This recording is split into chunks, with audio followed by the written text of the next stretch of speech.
The Gator Television Network presents Florida football, featuring the Gators of the University of Florida against the Bulldogs of the University of Georgia.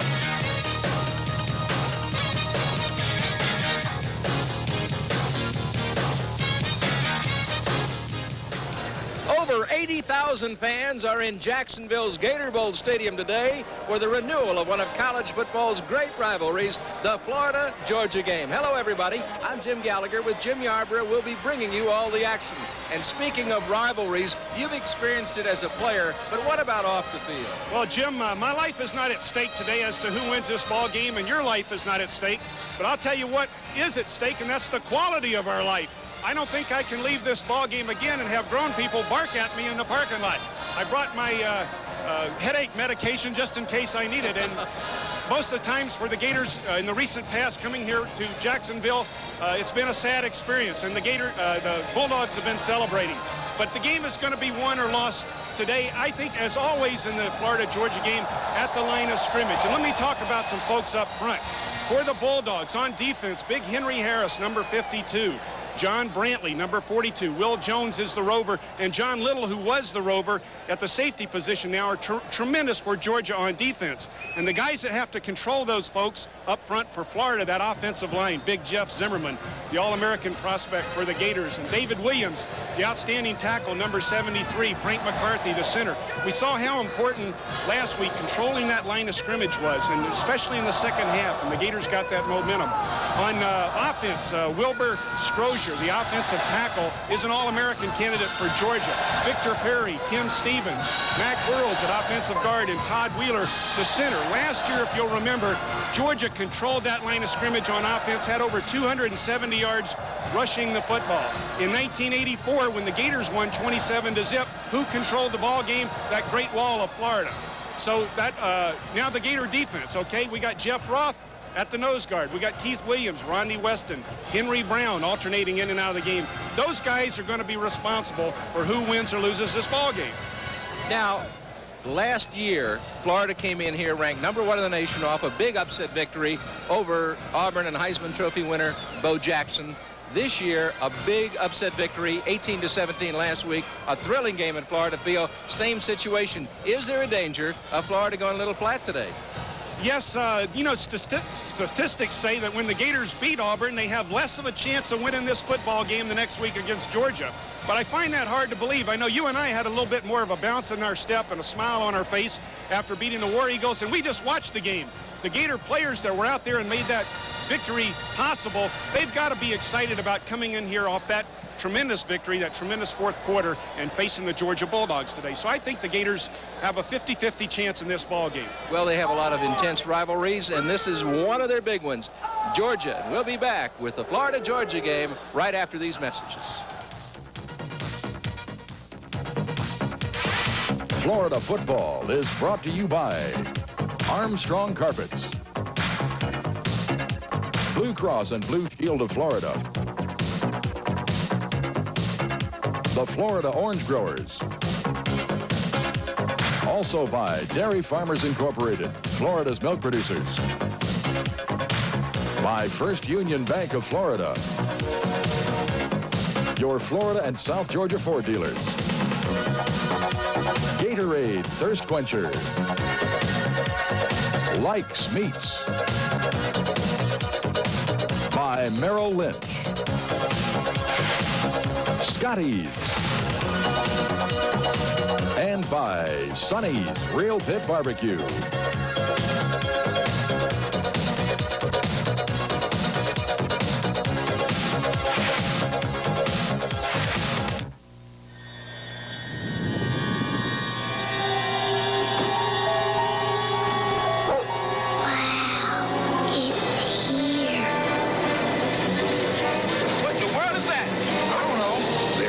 Source of power in town. Whoa! Charlie, we're out on A1A.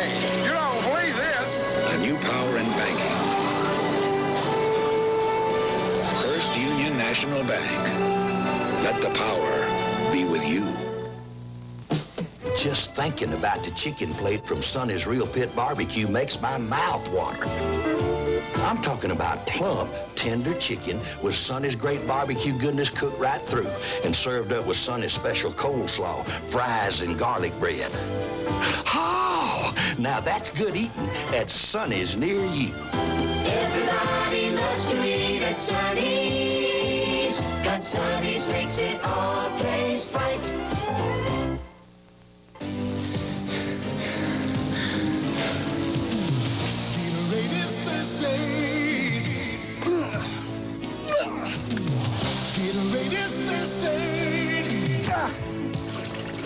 Nothing cuts through thirst like Gatorade Thirst Quencher. It quenches the thirst in your throat while it helps put back the potassium, fluids, and minerals your body sweats away. Gatorade is thirsty for that deep down body thirst. A good leader has to have two essential qualities. One, you've got to be persistent. Always keep trying no matter what. And two, you've got to be able to instill that winning attitude in others. That's how the Ford dealers have stayed #1 in truck sales here for 18 years. They keep working to give you the best deals on tough Ford trucks. And they pass on that positive attitude to everyone in their dealerships. I tell you, it's great working with the leaders at your Florida and South Georgia Ford dealers. Subscribe now to GatorBait, the sports weekly for Gator fans. Call collect 904-372-1215. Don't wait. Get GatorBait. You're looking at the Hart Bridge in Jacksonville, and anybody who is familiar with the Florida-Georgia game is familiar with that bridge, because this means a sea of orange and blue and red and black as the Georgia Bulldogs and Florida Gators meet in the Gator Bowl Stadium here in Jacksonville. Well, it's 82 degrees as the captains meet. The Bulldogs hold a 40-21-2 lead in the series. In only 4 of 32 games that have been played in this series, you can see now as we look at the field, and they are talking to Scott Armstrong, who is the defensive captain for the University of Florida. The wind speed 10 to 15 miles per hour. Wind direction is from the east. The chance of rain is 20%. Florida won the toss, and they declined to receive. They will kick off as we look at Vince Dooley. His career record, 181-69-10. He is third behind Bo Schembechler and Joe Paterno in victories for active coaches. Galen Hall with an excellent record, 21-5-1 in 2 full seasons and parts of this one at the helm of the Florida Gators. Now, the top college teams in the country from 1980 to 85, Nebraska, Brigham Young, and third, Georgia, followed by Penn State and Miami. A great tribute that is to Vince Dooley. Not only did he have tremendous success in the late 60s and all through the decade of the 70s, but he just seems to get better, and that Georgia program keeps rolling and rocking along in the top 10 consistently every year. And they're always challenging for that Southeastern Conference championship. Well, he and Johnny Bott are tied for second place behind Bear Bryant in Southeastern Conference Championships 1, so he has had an excellent career at the University of Georgia as their head coach. And their one conference loss this year was at LSU, so the Bulldogs, this is a critical conference game for them. In addition to being the big natural rivalry, it's a critical conference game for the Georgia Bulldogs because they enter Jacksonville today with only 1 loss in the conference.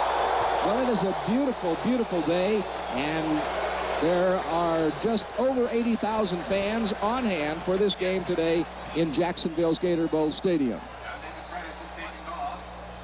John David Francis, number 5, will be kicking off for the University of Florida. 5'9", 160, a sophomore from Stark, as he puts the ball on the tee as they prepare to go against the Bulldogs of the University of Georgia. And Francis moves to the football and boots it high. It'll be taken by Fred Lane at the 7, the 10, the 15, the 20, the 25. He's up across the 30-yard line before he's brought down by the University of Florida special teams. Freddie Lane is a real speedster, Jim Gallagher. He's probably one of the fastest guys on the Georgia Bulldog team. He was a wide receiver. Recently, because of the injury situation, they had to move him to tailback. James Jackson, the quarterback for the University of Georgia, 8 touchdowns that he has accounted for so far this year. The Dogs are 6-2 as they come in here to face the Gators. The Gators are 4-4. and a split backfield behind Jackson as they line up against Florida. The give-off is going to go to Tate. Tate to the far side, and he's brought down by Florida's D. Steve Stipe, the outside linebacker, a senior from Waycross, Georgia, makes the hit for the University of Florida. Offensively, Tate, McCluskey, Thomas, Osborne, and Sadowski, the skill people. And the big guys up front that we mentioned, Jim, Wilbur Strozier and Victor Perry, the senior offensive tackles, will lead that offensive line for the Georgia Bulldogs today. All right, moving to the line right now is James Jackson, the quarterback, with a split backfield behind him on 2nd down and 8 from the 34-yard line. The give-off goes to David McCluskey, the fullback, and he is stuffed as he hits the line. Outside linebacker Clifford Charlton, the junior from Tallahassee, Florida, makes the tackle at the 35. So a short gain. It'll be 3rd down and 7 with the ball on the 35. There you see the defensive starters for the University of Florida, the crunch bunch back there: Mulberry, White, Oliver, and Williams, the deep guys. And that defense giving a tremendous effort all year long for the Florida Gators. Well, they were magnificent against the Auburn Tigers last week. Tight end goes to the far side. That is Sadowski for Georgia. And dropping back to throw is Jackson out in the flat, and it is complete to the midfield stripe for a 1st down to John Thomas, number 9, brought down by Adrian White, the strong safety, a senior from here in the Jacksonville area, Orange Park. Well, the Georgia Bulldogs, a lot like the Auburn Tigers, have improved with their ability to throw the ball when they have to, even though John Thomas only has 12 receptions all season long.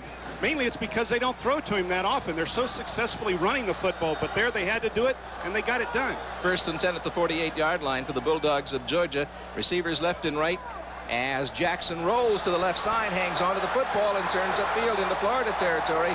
Taken out of bounds on the far side at the 45-yard line of Florida, and it is Jarvis Williams that takes him out. The number 2 rusher for the Georgia Bulldogs is the quarterback. Averages 4 yards every time that he rushes with the football, and you know, most of the time, a lot of times when it's called a rush, he's scrambling. Steve Stipe got caught in a real bind right there. He didn't know whether to come up on Jackson or drop off in pass coverage. He dropped back. The quarterback took advantage of the corner, moved the football down the field. 2nd and 3 at the 45-yard line for the Dogs, and the give-off is going to go to Tate. He goes right up the middle. It looks like he's got the 1st down to the 41-yard line. Scott Armstrong, inside linebacker, senior from Ocala Forest High School, making the tackle for the Gators. Lars Tate actually maybe the 3rd-string tailback for the Bulldogs. Hard to believe, but the guys that killed the Gators last year, Keith Henderson and Tim Worley, are out with injuries. Lars Tate, the burden is on his shoulders this afternoon, the big, strong tailback. As they come to the line, it's 1st and 10 at the 41-yard line of Florida for the Bulldogs of Georgia. They put a motion man now to the bottom of your screen as Jackson, the quarterback, rolls to the near side looking to throw, and he's going to go up overhead and go long, and it'll be incomplete. It was intended for Cassius Osborne, 24, and the coverage man was Dwayne Glover. By the way, Jim and I will be picking our Mid-State Federal Player of the Game, and that will be coming up in the 4th quarter of play. So the ball goes back to the line of scrimmage. It remains at the 41-yard line. 12 minutes and 44 seconds to play in the 1st quarter, and no score in the football game at Jacksonville's Gator Bowl.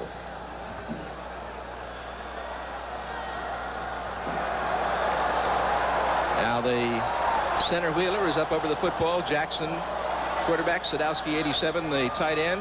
And the pitch is going to go to Tate, and Tate turns upfield, but he gets a couple of tough yards to about the 38 before he is brought down.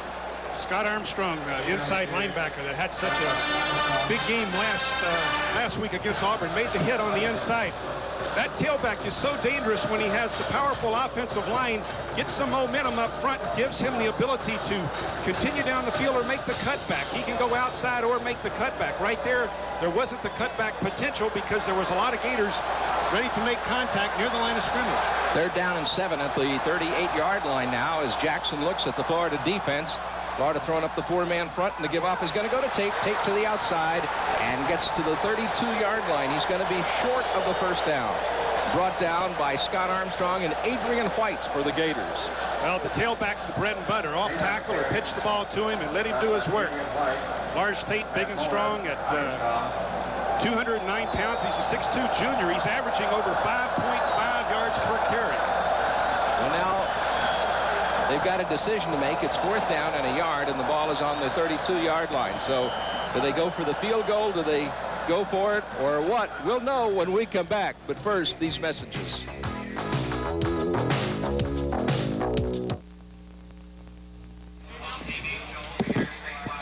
Yes, sir.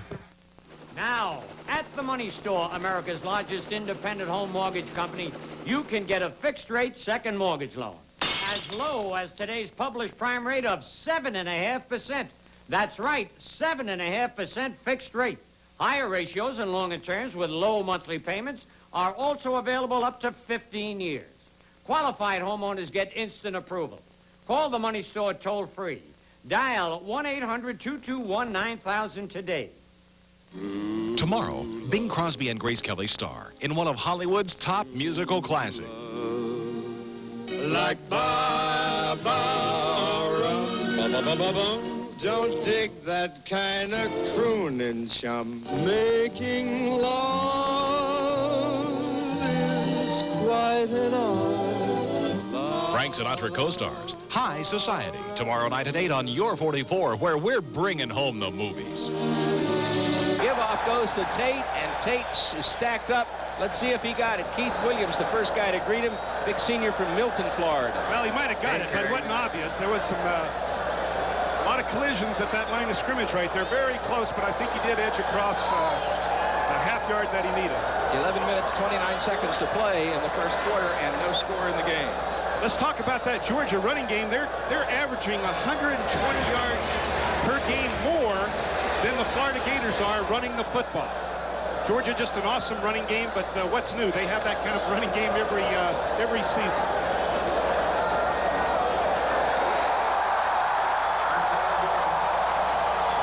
Todd Wheeler, the center, and Kim Stevens, the right guard. Mark Burrows, the left guard, doing an excellent job up front. We talked about that big, strong offensive line.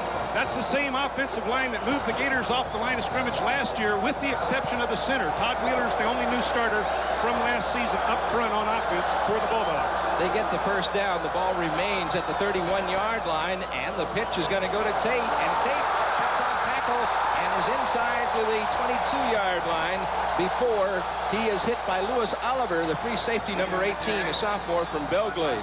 Before today's game, members of the University of Georgia chapter of Phi Kappa Psi fraternity presented today's game ball to University of Florida coach Galen Hall.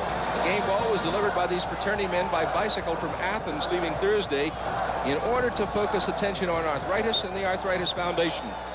Richard Costigan and Mike Crane from Phi Kappa Psi made the presentation, representing the Florida Arthritis Foundation Senior Vice President Earl Treadway. Second down and short yardage. A yard to go on the 21-yard line. Again, Tate gets the call, and he gets the first down to the 15-yard line, inside the 15.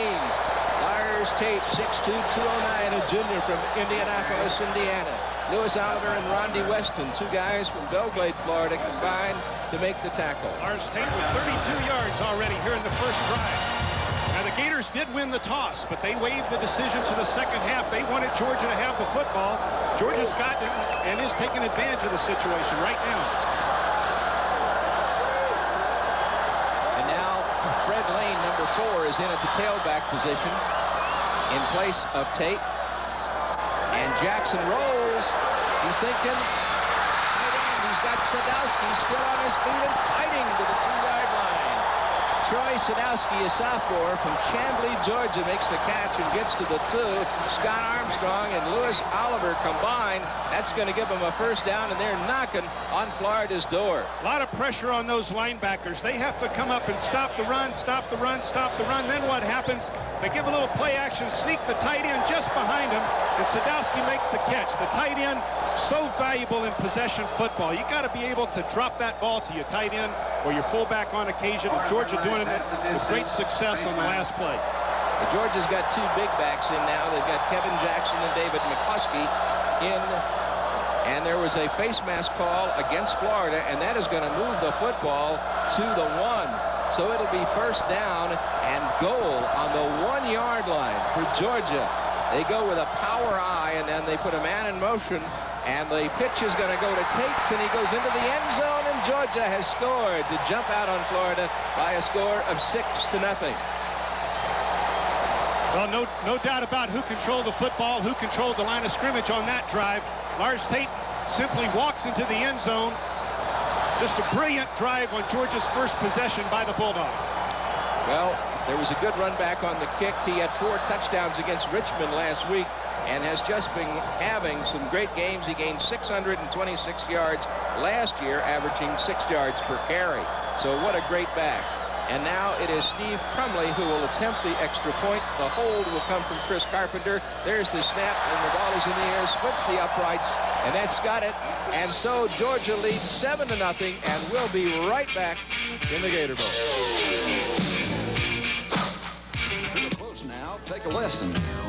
Lax goes fast, it's like a blessing. Giving Lax won't treat you wrong, cause when it's Lax, it's gone. Fact is, Lax is country good. Use fresh lean meat just like you would. Nothing in Lax don't belong, so when it's Lax, it's gone. The Lax boys don't take shortcuts making family favorite bacon, ham, and sausage. To give them that real good taste, they take their good old time. One more time, when it's Lax, it's gone. Fred Beamer's misplaced his Scotty Sure Saver catalog. Beamer's frantic. He knows it's full of sure savings for the home and yard. Beamer's frenzied. He knows it's filled with Scotty's guaranteed lowest prices. Beamer's fuddled. He doesn't know why Fifi tossed it in the trash. With Scotty's, you're sure to save money and time. We have the most convenient locations in Gator Country, and we're open 7 days a week. Check your mail or newspaper for your Scotty's Sure Saver catalog. Save it. You'll never have to chase a bargain again. Kerry Watkins across the 10, the 15, and up across the 20 to the 24-yard line. Before he's brought down by the University of Georgia, but Florida will have good field position. Number 84, Mike Guthrie makes the tackle. 13 plays, 68 yards, possession time 5:07. Lawrence State with a 1-yard run, and then the kick was good by Crumley, and so Georgia leads by a score of 7-0. One drive does not a ball game make, but it sure got some respect out there, didn't they? First time Florida's had the football now since they put it on the kicking tee, as the handoff is going to go to a fullback, and that is Wayne Williams, and Wayne Williams goes across the 25 to the 26-yard line. 23-yard return for Kerry Watkins. Wayne Williams, Anthony Williams, Ricky Natile, Eric Hodges, and Mark McGriff. Williams, Sims, McCarthy, Wright, and Zimmerman up front for the Gators. Octavius Gould out with an ankle injury, probably will play some this afternoon, but Wayne Williams, who has the most speed of any Gator tailback, starts this afternoon. Kerwin Bell, 43 career touchdown passes, 4th in the all-time SEC list. I formation now, and the give-off is going to go to Wayne Williams, and he gets his own yardage there to the 27-yard line as Aaron Chubb combines with Henry Harris to make the tackle for Georgia. That Henry Harris is a load. He's 265, but he looks like he weighs 295. They have him listed at 265. There you see the Bulldog defense. Led by linebacker John Brantley, we pointed out, who's from Wildwood, Florida, near Gainesville. And we might point out what the Dogs do is they try and get 8 men up to crowd that line of scrimmage and dare you to throw the football. They don't think you can run on them. 3rd and 6 on the 27 as Kerwin Bell looks to throw. He's under some pressure, rolls and throws, and it is incomplete. Balls is incomplete. It was intended for Darrell Woolard, who was deep on the play, and so it goes as incomplete, and that means Florida's going to have to kick. Let's take a look at it. Yeah, I think the ball gets tipped right here. Kerwin's looking down the field for, might be, no, it was Stacy Simmons, number 28. The ball just slipped right through his hands. Not much success for the Gators on their first attempt with the football. On 4th down, McAndrew will kick, and Fred Lane is back, and he takes the football at the 34. He's across the 40 into the 44-yard line for a nice return, a nifty return, and that really puts Georgia in excellent field position now with 8:17 to play in the first quarter, and the Bulldogs are leading by a score of 7-0. Joey Nicoletto making the tackle on the punt. Georgia with some decent field position outside their own 40-yard line. Let's see if they can put back-to-back drives together. They were very, very impressive the first time they had the football this afternoon. James Jackson goes with the eye. He's got receivers left and right, and he puts Kirk Warner to the tight end to the left side. The give-off goes to the fullback, number 30, Henderson, and he gets some yards to about the 47-yard line before Keith Williams brings him down. Now, Keith Henderson is the kid that had so much success against the Gators last year. He's been nursing an injury. They were uncertain as to whether he would play this afternoon, but he's on the field right now. 2nd and 7 at the 47-yard line. Motion man coming to the bottom of the screen. And there's a flag on the play as the quarterback Jackson is drilled behind the line by Todd Gatlin, sophomore, an inside linebacker out of Fort Walton, Choctaw. And Jim Gallagher, there's a flag on the field. We'll have to see what the call is. The Gators are doing having a conversation with the officials right now. Gatlin doing an excellent job at the inside linebacker position. He and Pat Moore come in and alternate with Arthur White, who's been nursing an injury, and Scott Armstrong, the senior from Ocala Forest, who starts for the Gators at one inside linebacker position. It's warm this afternoon, so you'll see both teams, I think, substituting very liberally. Illegal procedure against Georgia. It was declined by Florida. Watch Gatlin shoot the gap from his inside linebacker position. This is going to be a quick screen out in the flat. But Jackson doesn't have a chance and is trapped easily in the backfield. So it's 3rd down with the ball on the 40-yard line. James Jackson looking at Florida's 3 down linemen, 2 outside linebackers, and Jackson drops the throws, and it is complete to the tight end. He's still on his feet and across the 40-yard line before he's taken out. And that would be Kirk Warner, the freshman from Cochran, Georgia, brought down by Gatlin and Kerry Watkins. 3rd and long, obvious passing situation. Jackson having some success passing the football this season. Again, finds that tight end. Adrian White misses the tackle right here. And Warner's going to pick up an additional 10 yards. Well, it's 1st and 10 at the 39-yard line, and here is Georgia in Florida territory once again here in the first quarter of play. They go with the eye, and Tate gets the call off the left side. He's inside the 35 to the 33-yard line. And Adrian White, Keith Williams make the tackle for Florida. Georgia continues to have success on offense. They eat the clock up. They've already got points on the board. 6:56, there it is, to play in the first quarter, and Georgia leading by a score of 7-0, and they have controlled the football for most of this first period. Passing and running the football, doing both. Sadowski, 87, moves to the right side, the tight end, and the pitch is going to go to Lane, and Lane comes to the near side, and he is hit after he picks up maybe a yard by Jason Lambert, the freshman from here in Jacksonville. Went to Terry Parker High School, so he's playing in front of family and friends today. Freddie Lane was the most dangerous wide receiver that the Bulldogs had at the beginning of the season, but now he's playing tailback. They were fighting that injury situation with Worley and Henderson. They had to take a wide out, make him a running back.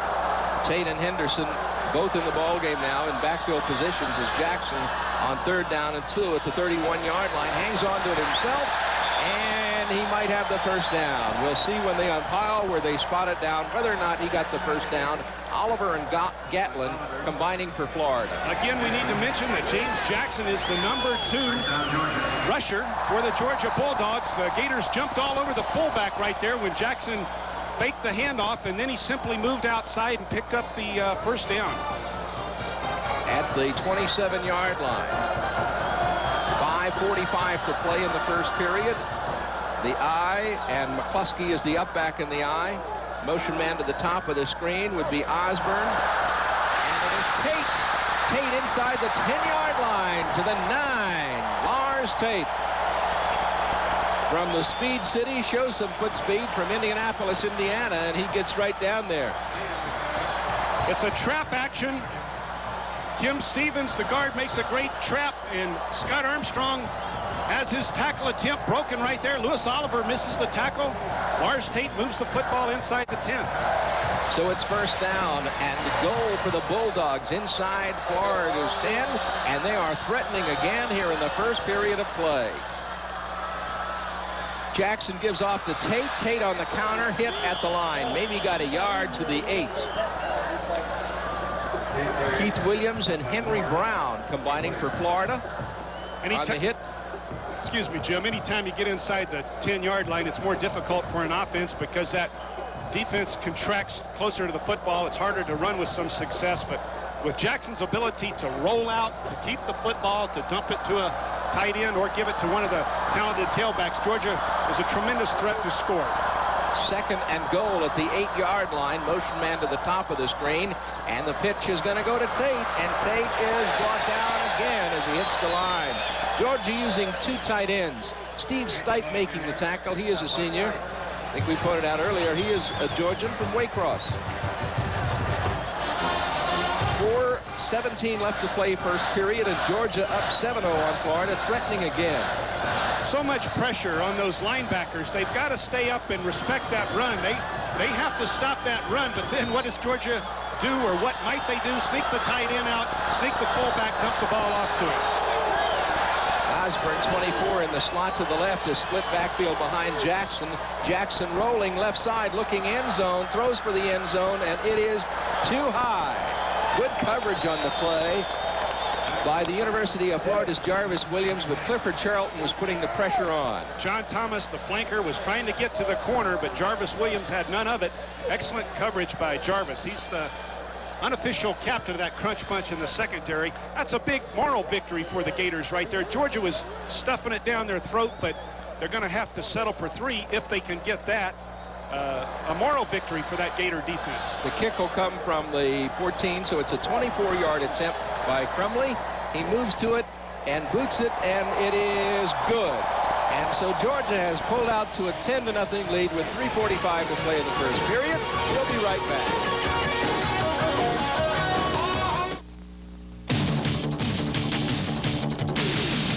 Milk's got the kick that gives you more. Health Kick. More nutrition in every pour. Health Kick. I got the kick and milk is the calcium and vitamins that you're so with. Kick. So get on a Health Kick, let it pour. America's favorite Health Kick. Yeah, get on a Health Kick. Milk's got more. Have more milk, 'cause milk's got more. To know no boundaries, to let yourself run free. To know no boundaries is what the world should be. Wherever there are investment opportunities, Merrill Lynch is there with the help you need to make the most of them. Because at Merrill Lynch, we believe your world should know no boundaries. To know no boundaries. Georgia's just gotten a field goal. Steve Crumley, who just kicked it, kicks off, and it's going to go deep. Kerry Watkins at the 6-yard line. He's across the 10, cuts upfield at the 15. He's still on his feet at the 20. He's across the 25-yard line to the 26 before he is taken down. So a nice return by Kerry. Nice job, Kerry Watkins. You don't want to get stuck inside your 20 when you're against a powerful opponent like the Georgia Bulldogs. And now the Gators are outside their 25. What about the 26? I think Florida's had the football for 3 plays in this first quarter. That was a 20-yard return. 11 plays, 49 yards, possession time 4:32.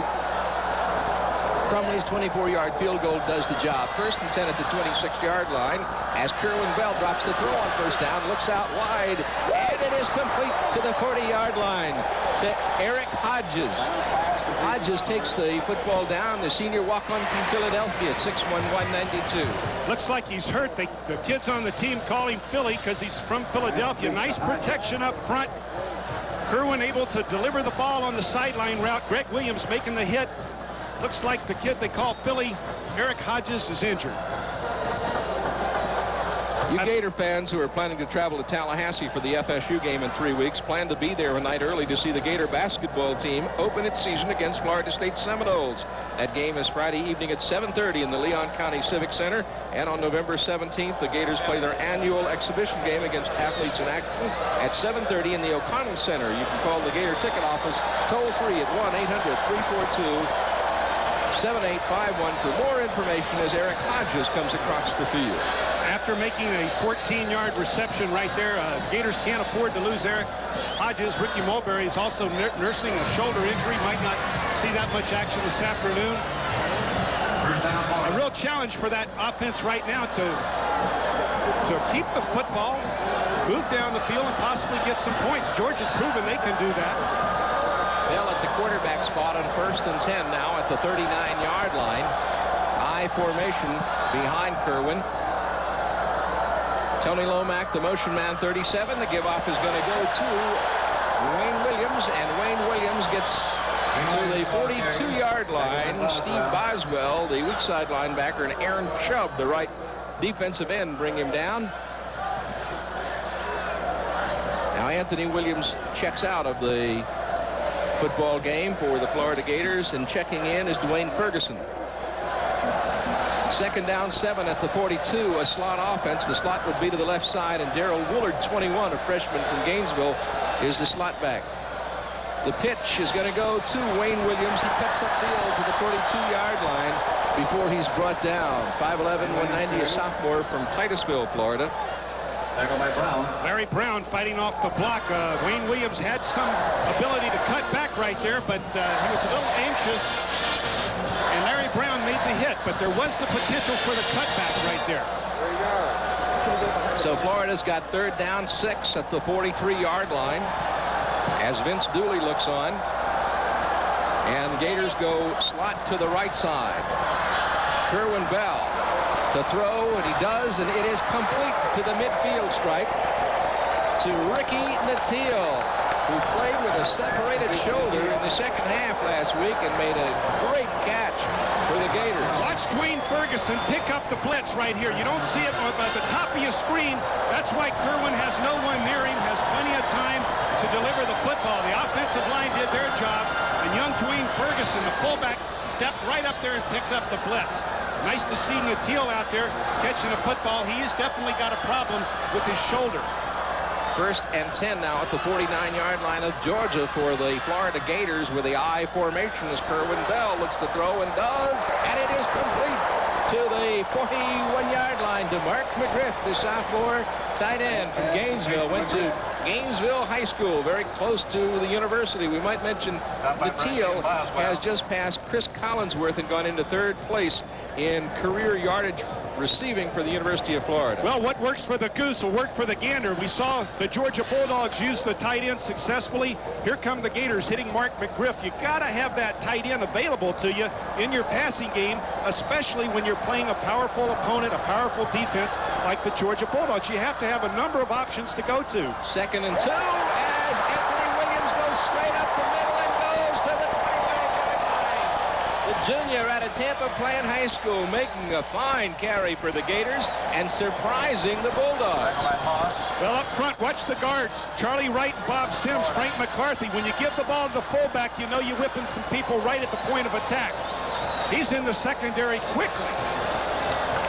Finally, Gary Moss, the cornerback, comes over and makes the hit on the big fullback. And anytime those little cornerbacks hit a big fullback, they're going to feel it. 1st and 10 at the 25-yard line. I formation with a slot to the right side, and Kerwin Bell is looking outside, incomplete. Tony Lomack, number 37, drops the football at the 15-yard line. Well, that's your freshman mistake right there, trying to run with a football. Of course, also he's looking back at a very bright sun. It's very difficult to catch the football when you're running on the TV screen from right to left. It's very difficult to look back in that sunshine, and that's what he had to do right there. Plus the freshman nervousness, he just couldn't come up with a handle. But was he ever wide open? 2nd down and 10 at the 25 for Florida. 47 seconds to play first period. They trail 10-0, and Bell is 3 out of 5 for 31 yards this afternoon. The Gators making a move here. Darrell Woolard, as he continues on, and is taken out of bounds along the far sideline inside the 20 at the 18-yard line. Terry Webster, the weak side linebacker, takes him out. What a nice catch for Darrell. Well, here comes the blitz. The guys up front close it down, but watch on the outside. Anthony Williams picks up his man, but they're sending another. Vince Guthrie, the linebacker, also comes in. Woolard does a nice job here of avoiding John Little, the tremendous all-conference performer who was a former Rover back. They moved him to safety. Woolard broke the tackle, moved up close to the 1st down mark. 3rd and 3 now at the 18-yard line. A 7-yard pickup for Woolard. Slot I. The slot would be to the left side. And the give-off goes to Wayne Williams. stacked up at the 15-yard line by John Brantley, the middle linebacker. Williams, the ball junior from Wildwood, Florida, and Brantley is the leading Bulldog tackler with nearly 15 per game. And no doubt about it, the Gators are going for it, sending another tight end out on the field. Well, they made it. They made it by inches. I thought it was close, but they're not even going to measure. They've got the first down, so Florida now knocking on Georgia's door at the 15. Well, you're talking about a momentum change. Watch Wayne Williams following Anthony Williams. Look at Jeff Zimmerman. His man's 5 yards off the line of scrimmage. That's an All-American block right there by the big, strong tackle, number 74, the senior.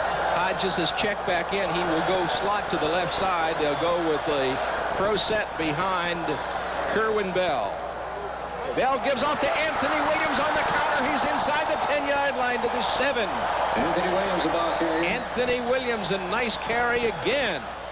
All right, now you got to have some movement up front if your fullback's going to bend the football back. He starts over to the left, but he immediately hits the hole on the right because there was movement up front.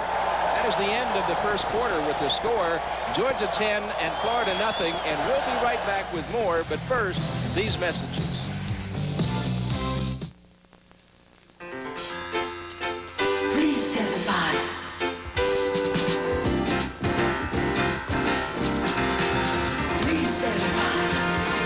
The CNS Money Saver checking account is such great news, it's all over town. For just $3.75, you get 12 checks a month, including honor. And there's no minimum balance. So why spend more on checking than $3.75? Only at CNS Bank. If you're a sports fan addict looking for unique items to enhance your personal Hall of Fame, look no further than Bay Area Sports Collectibles. We have baseball cards from Gehrig to Gooden, football cards from Morrill to Marino, and all your favorites in between. We also have complete mint sets, collector's supplies, a wide variety of souvenirs, plus other sports memorabilia. Bay Area Sports Collectibles. Come in and feel like a kid again at 6704 Henley Road in Tampa. Ah, the mortgage payment.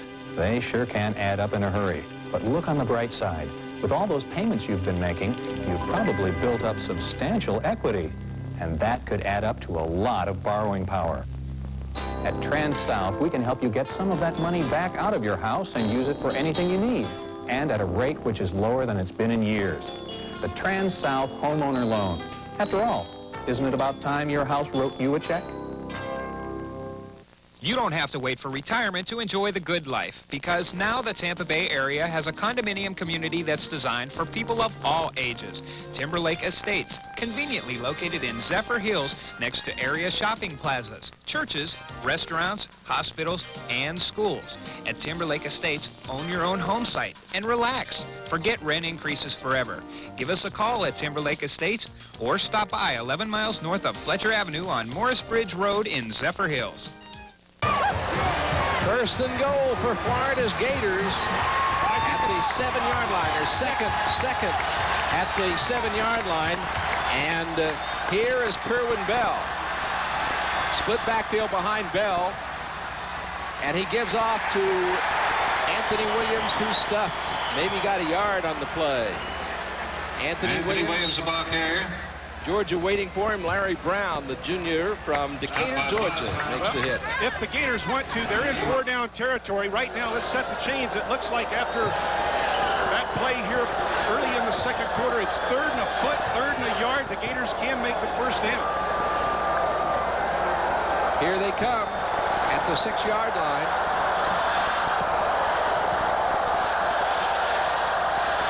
Slot to the left side. And Kerwin Bell's give off is to Wayne Williams, and he is brought down before he gets the first down. Sophomore from Titusville, tripped up by Georgia. Vince Guthrie, a sophomore from Lithonia, Georgia, making the tackle.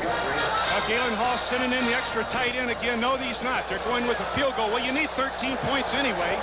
Excuse me, you need a field goal and a touchdown anyway, so why not go ahead and get the field goal right now? Jeff Dawson will attempt the field goal. It's going to come from the, looks like the 13-yard line, so it'll be a 23-yard attempt. Steve Ewing will hold, and Walter Bird the snapper, and it is through, and Florida's on the board. So we've got a 10-3 ball game in Jacksonville, and we'll be right back. Before you draw a conclusion about health care insurance, remember this card and its instant recognition anywhere in America. Remember that no one works harder to provide local, reliable service statewide. Remember the wide choice of health care programs, quality programs at affordable costs.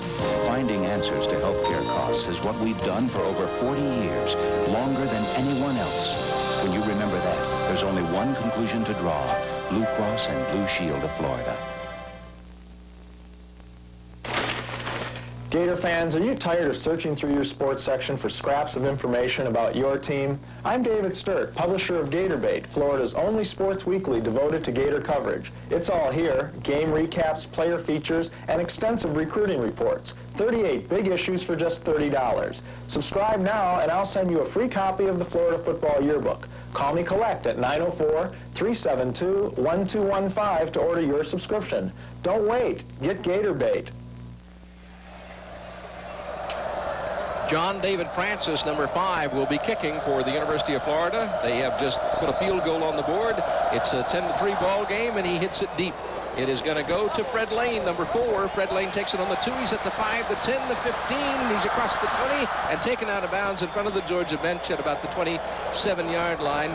And it looked like Barry DeWitt, number 14, took him out for Florida. Well, we got a barn burner, don't we? It's exciting. Both sides of the stadium know they're in this football game. Georgia taking control early most of the first quarter, and then the Gators fighting back late in the first quarter to get some respect. Moving the football, actually, Jim, I think it was 67 yards in 13 plays, and that's an excellent drive for the Gators. Now here is James Jackson at the quarterback spot. They take the tight end. Sadowski goes to the top of your screen. I formation. And the give is going to go to the up back, Keith Henderson, and he's hit as he hits the line of scrimmage. Walter Bird, I think it was, number 79, and they're doing an excellent job. Walter, the long snapper, not seeing a whole lot of action on defense, but with Ron Moten being injured, Walter Bird seeing some action, and my goodness, did he make an excellent play right there. He certainly did. It's 2nd down 9 on the 27-yard line for Georgia. A split backfield behind Jackson. And the give-off goes to Henderson, and Henderson is brought down as Florida's defense gets tough. Arthur White first there along with Jason Lambert. You don't see Georgia in a split backfield offense very often. They kind of tip their hand right there. I think that's a passing offense. Generally, they line up in the eye, but they tried the draw, and the Gators were ready for it. 3rd down and 11. The ball on the 25-yard line now for Georgia as the Gator D has stiffened here in the second quarter. 12:30 to play in the second period, and Georgia leads 10-3. I formation, and Jackson rolling to the left side, scrambles, turns upfield, and he is going to get the first down. It looks like he's got the first down across the 35-yard line as Lewis Oliver took him out, but what a nice recovery that was. Well, just an incredible effort here by James Jackson. It's a sprint out left. The Gators have the protection. The defense does their job in the secondary, but he's going to run it himself, and watch the extra dive right here as he escapes Ricky Mulberry. The dive enabled him to get the first down. At the 37-yard line, that was Fran Tarkenton revisited. Maybe a little bit quicker version, I think. But I think so, too. Tarkenton was one of those guys that you could never, ever catch. Jackson looks like he's out of the same mold. A little bit more speed, obviously. So here are the Bulldogs coming out of the huddle. The Gator D going with the 3 down linemen. Motion man coming to the bottom of the screen. And Jackson's give is going to go to Tate, and Tate Henderson still on his feet. He's across the 30.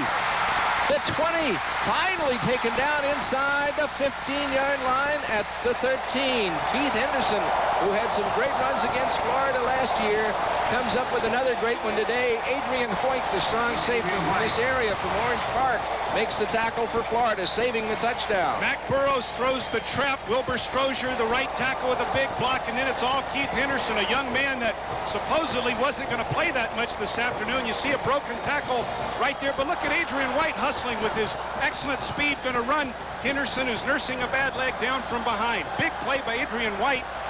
Georgia inside the Gators' 15-yard line. 1st and 10 at the 13-yard line for Georgia. And the give-off goes to David McCluskey, the fullback. He goes up the middle and gets inside the 10 to about the 9. That was a 50-yard gain for Henderson. Pat Moore and Clifford Charlton make that last tackle. At the center position right now for the Bulldogs is big Keith Johnson. Jim Gallagher, he's 6'5", 310 pounds. Ooh.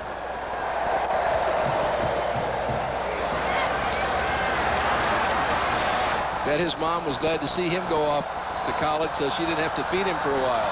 2nd and 6 at the 9-yard line. On the roll. Jackson rolling, looking, and he'll be taken down by Lamberth, who makes a great play. From Terry Parker High School right here in Jacksonville, the freshman, 6'4", Jason Lamberth, showing excellent range, excellent speed. Jackson so dangerous on the sprint out. There's Lars Tate looking for somebody to hit. Keith Williams hustling over. Jason Lamberth breaks off the blocking attempt of Lars Tate to make the hit. Takes him out at the 14-yard line. It'll be 3rd and 11 for the Bulldogs on the 14. 10 minutes, 28 seconds to play in the second period. That was a loss of 5. High formation again for the Georgia Bulldogs. Tight end Sadowski, 87, to the right side. Jackson looking to throw, goes for the end zone, and it is incomplete. It was intended for John Thomas, number 9, and the coverage on the play was good. Clifford Charlton was the guy that was really putting on the pressure in the backfield, and Jarvis Williams covering Thomas. And we have a flag on the field. Going to be against the Georgia Bulldogs. Marking off back to the 19-yard line. Georgia penalized 5 yards. So they were delay of game. Penalized 5 yards for taking too much time. Evidently that play didn't count. The whistle must have blown before the snap. Here comes the 3rd down attempt again. There's the big guy coming up over the football, Keith Johnson, 61. And he does get over it, doesn't he? Yes, he does. Jackson dropping back, looking. He's being chased by Florida, pressured out. He's looking for somebody, and they take him down at the line of scrimmage. Good defensive play by the Gators as Clifford Charlton gets in there and makes the tackle. The entire defense deserves credit right there. The guys in the secondary had everybody covered. Jackson has no one open. Look, he's looking. Where are they? Where are they? First he gets a rush. Jeff Roth makes him sprint out. Now, where's my receivers? They're not there. Finally, the linebackers and linemen converge to make the hit. Excellent play by the entire Gator defense. So this field goal attempt will come from the 26-yard line, a 36-yard attempt by Steve Crumley, and he boots it, and let's see what the call is. It is good. And so Georgia now leads 13-3, and we'll be right back. This is LensCrafters, the optical that custom grinds eyeglasses in about an hour, even bifocals, trifocals, plastic, and glass. Listen. Went out to eat, and within 45 minutes, my glasses were ready. Can't beat it. I got my glasses in about an hour, and they are the best pair of glasses I've ever had. I made the selection and came back in 1 hour, and they were ready. Come watch us make your glasses in about an hour. LensCrafters, outside Clearwater Mall next to Firestone. Open Saturday, Sunday, and weekday evenings. Imagine the perfect romantic weekend. That feeling you have when you're thousands of miles away from everything. You've just experienced the feel of the Park Suite Hotel. Suites start from $59.95 on weekends with other packages available. All complete with separate dining area, wet bar, microwave, and a full complimentary breakfast. Isn't it time you and your someone did a little imagining? The Park Suite Hotel, Orlando North, Orlando South, and Jacksonville.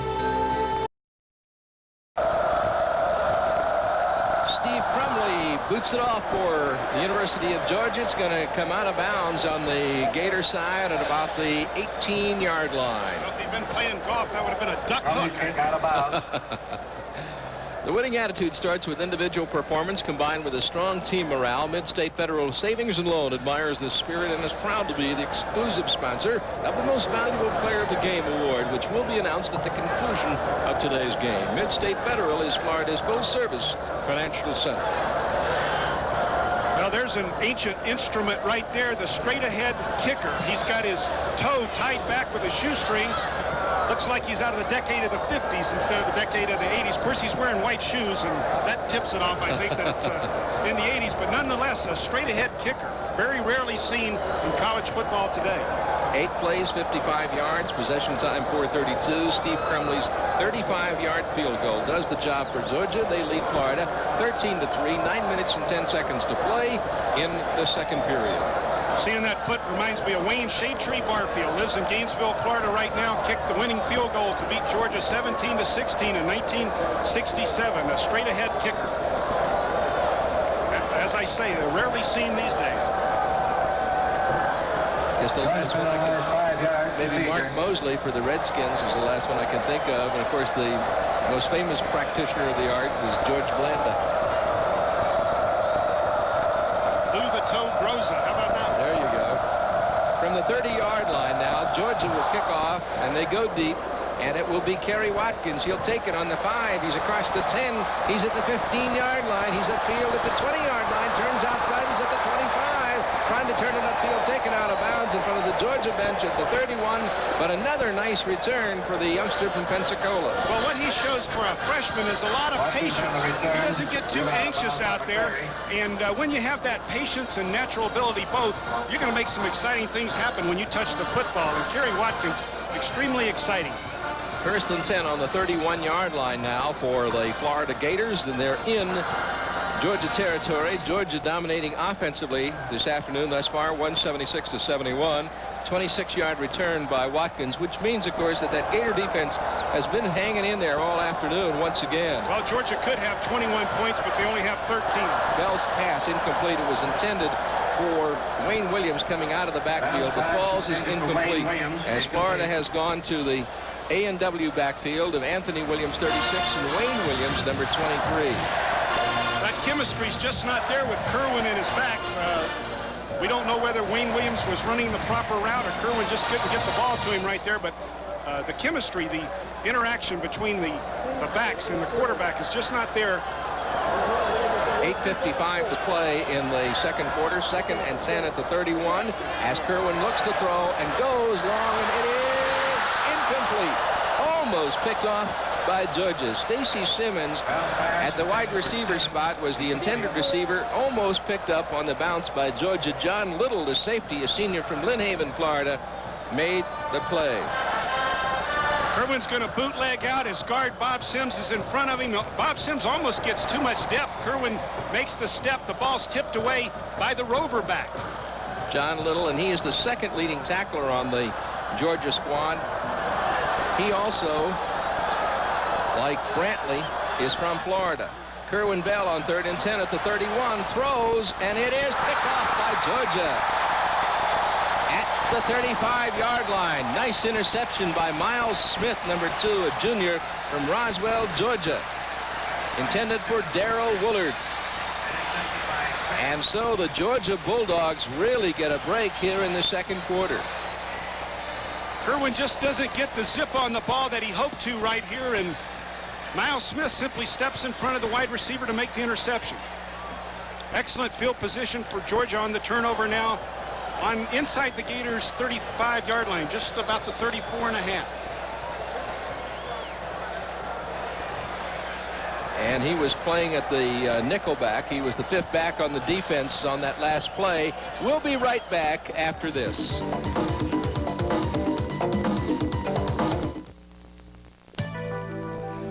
Little islands in the Caribbean where the people come and they feel so free and they play all day and relax the night away, and the living so nice here in paradise. It's the perfect hideaway. The Cayman Islands. Jet non-stop to the Cayman Islands from Tampa from just $169. Call your travel agent for charter conditions. Most places you go to borrow money, before you ever pick up a check, you have to pick up one of these.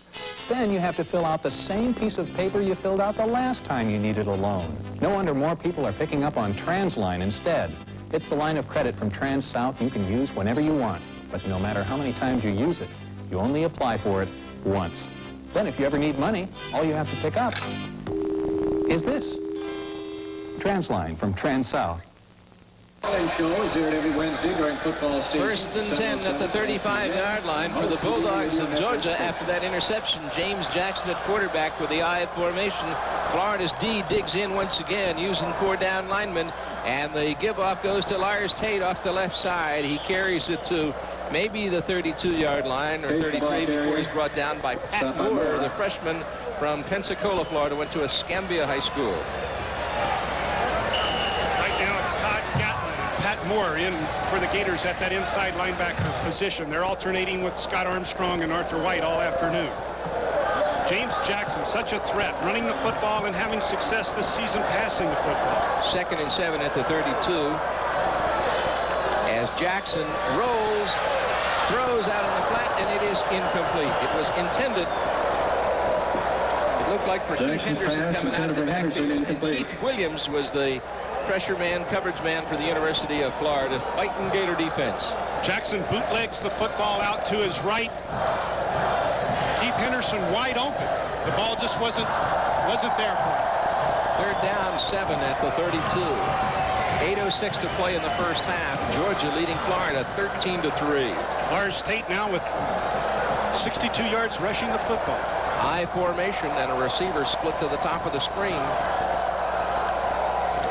James Jackson looks to throw, getting pressure from the Gator defense, scrambles out there. Clifford Charlton is chasing him, and he goes out of bounds in front of the Georgia bench on the far side as he gets inside the 32, the 28-yard line, and Pat Moore takes him out. Adrian White makes the critical mistake here of letting the quarterback get outside. When you blitz, you got to blitz from outside in. This is not a drop back, stand there and throw the football type quarterback. This is a lot like Don Smith from Mississippi State. Jackson just has that ability to sprint, get outside. Adrian making the mental error right there of not maintaining containment. So Crumley's field goal will come from the 35-yard line, a 45-yard attempt. His foot is into it, and let's see, it is good. And so the Georgia Bulldogs, thanks mostly to the foot of Steve Crumley, leading Florida 16-3 this afternoon. 7 minutes and 50 seconds to play in the second quarter, and Georgia is pulling away from Florida 16-3. What the Gators offense has to do when they come back is to move the football consistently and get it into that end zone. Here's that ancient toe, straight ahead kicker. Report to the west side. He's deadly accurate. He is, and they've had some great ones at Georgia, too. Just remember Mr. Kevin Butler, who's now kicking for the Chicago Bears, and the great years that he had for the Bulldogs.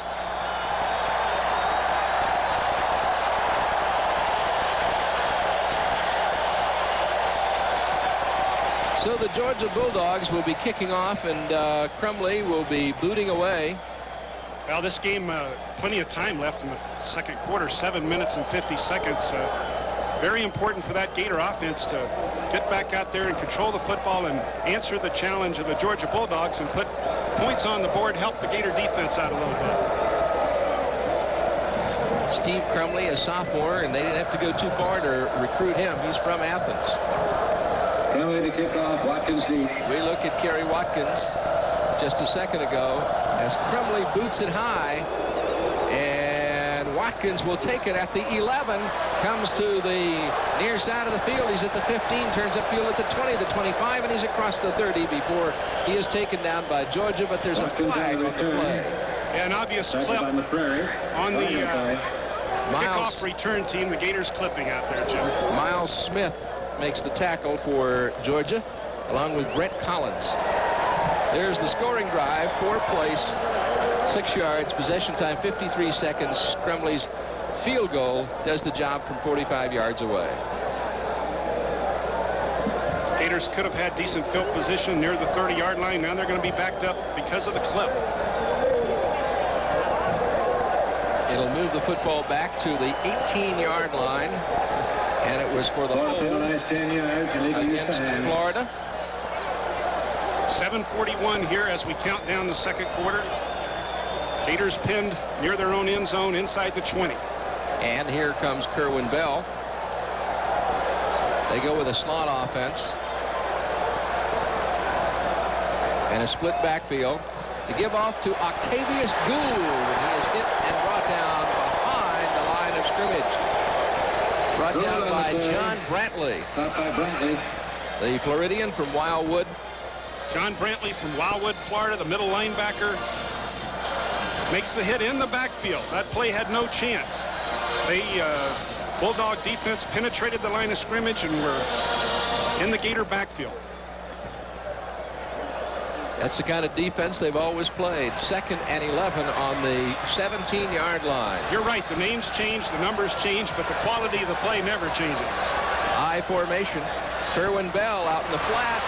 Complete to Ricky Nattiel, and Nattiel's taken out of bounds on the far side by Gary Moss, the right cornerback. Kerwin, Georgia. Excuse me. Kerwin saw the single coverage out there and wanted to get the ball to Nattiel. He's so quick, so dangerous, but Gary Moss, the 195-pound senior cornerback, did an excellent job of forcing Ricky out of bounds. 3rd and 4, I guess it is. At the 24-yard line. Slot to the right side. 6:55 to play in the first half. Georgia leading 16-3. Bell to throw, and he unloads. He's got Darrell Woolard. The ball is loose. Let's see what the situation is. They're giving it to Georgia at the 30-yard line. Darrell Woolard was the receiver, and Greg Williams came up with a football for Georgia. Let's look at it. Woolard gets open on his out route. The Gators with 3 wide receivers in. Woolard's going to get hit. He has the football, makes the reception. Now he's going to get hit by Greg Williams, number 23.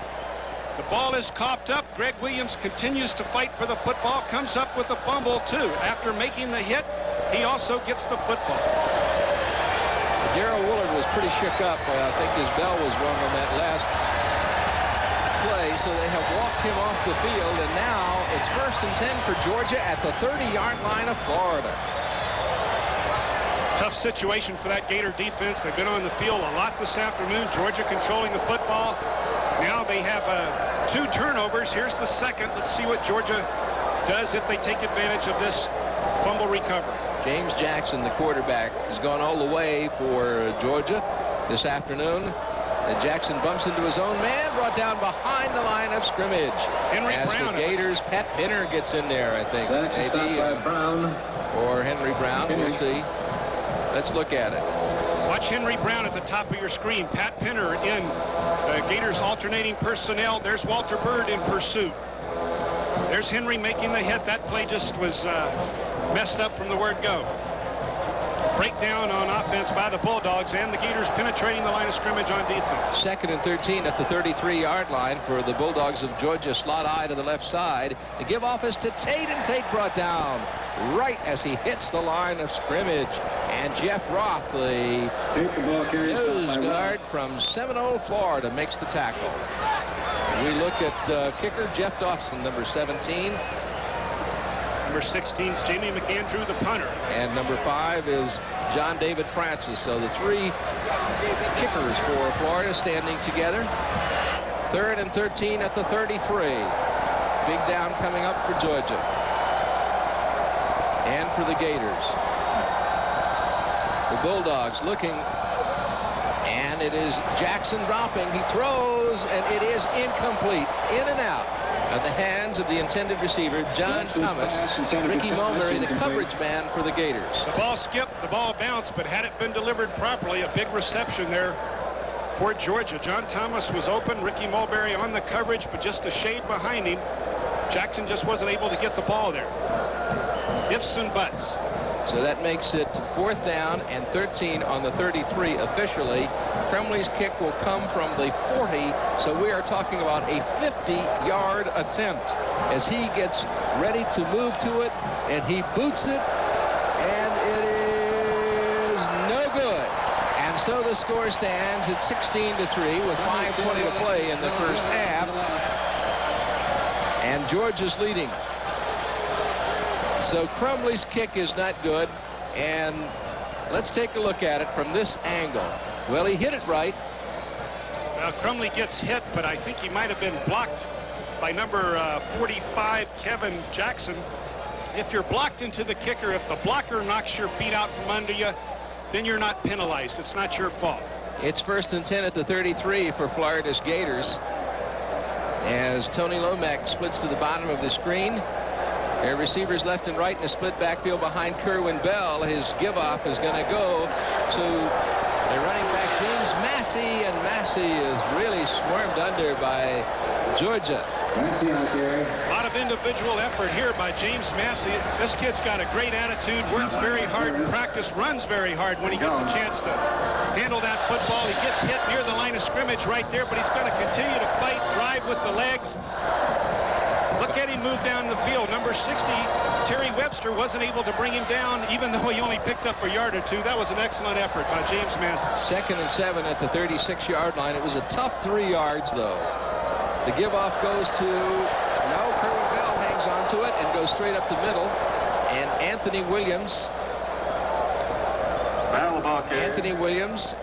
was the guy who got the fake, but Kerwin hung on to the football. Let's look at it. Well, you see the frustration on Kerwin's face right there. He missed the handoff, I believe. The back, was that Anthony Williams? Anthony Williams. Anthony Williams bellied out a little bit too far, and rather than risk the fumble, I think Kerwin kept the ball and was very frustrated with that mental breakdown right there. 3rd and 7 at the 36-yard line for Florida, and Kerwin Bell drops. He's got time. He throws, and it is complete. He's got Simmons, and Simmons has got a first down in Georgia territory at the 41-yard line. Stacy Simmons, the 5'10", 175-pound freshman. John Little, the safety, makes the tackle. Well, Kerwin's going to take a big shot in the back right here as he delivers the football. Stacy Simmons makes the catch, and my goodness, does this freshman need the confidence that that play will give him. Anytime you're a wide receiver and your quarterback comes to you, you come up with a big catch. The next time you go back to huddle, say, hey, throw me the football. And that's the kind of confidence young Stacy Simmons needs. He's a freshman from Clearwater, Florida, went to Dunedin High School. It's 1st and 10 at the 42-yard line. Slot I for the Gators as Kerwin Bell again looks to throw and does. And it is complete again, this time inside the 30-yard line to Ricky Natile. As the Rocket makes the catch, Gary Moss, the right corner man, makes the tackle for the defense of Georgia. If Ricky Natile did not slip right there, he might have eluded Gary Moss. Ricky, so much speed, catches that football many times and makes that quick 360 turn, and the cornerback gets nothing but air. But right there, Gary Moss was close enough, and Ricky slipped. But nonetheless, it's a first down for the Gators. He has just moved into 2nd place, past Wes Chandler on the all-time Florida career reception yardage record. And here is Kerwin Bell looking to throw, and does. He's got Massey, and Massey's inside the 20. And he drops the football, but they're going to say that it was not a fumble because the ground cannot cause a fumble. Very, very close, but let's back up to the line of scrimmage. Look at the protection. David Williams, Jeff Zimmerman, Frank McCarthy, Bob Sims, Charlie Wright. Also, Anthony Williams fighting with the fullback, giving Kerwin that protection. He spots James Massey, the tailback. Oh, I don't know if his knee went down or not right there. That might have been a lucky break for the Gators right there, but they did whistle the ball dead. Nonetheless, it's no fumble. The Gators maintain possession. 2nd and 1 at the 20-yard line. Kerwin Bell again looking and throws, and he's got Massey, and Massey's inside the 10-yard line to the 8 before Jones and Gary Moss make the tackle. James Massey from Monticello. That's where Jack Youngblood came from, the great Gator defensive lineman. Look at the protection here for Kerwin Bell.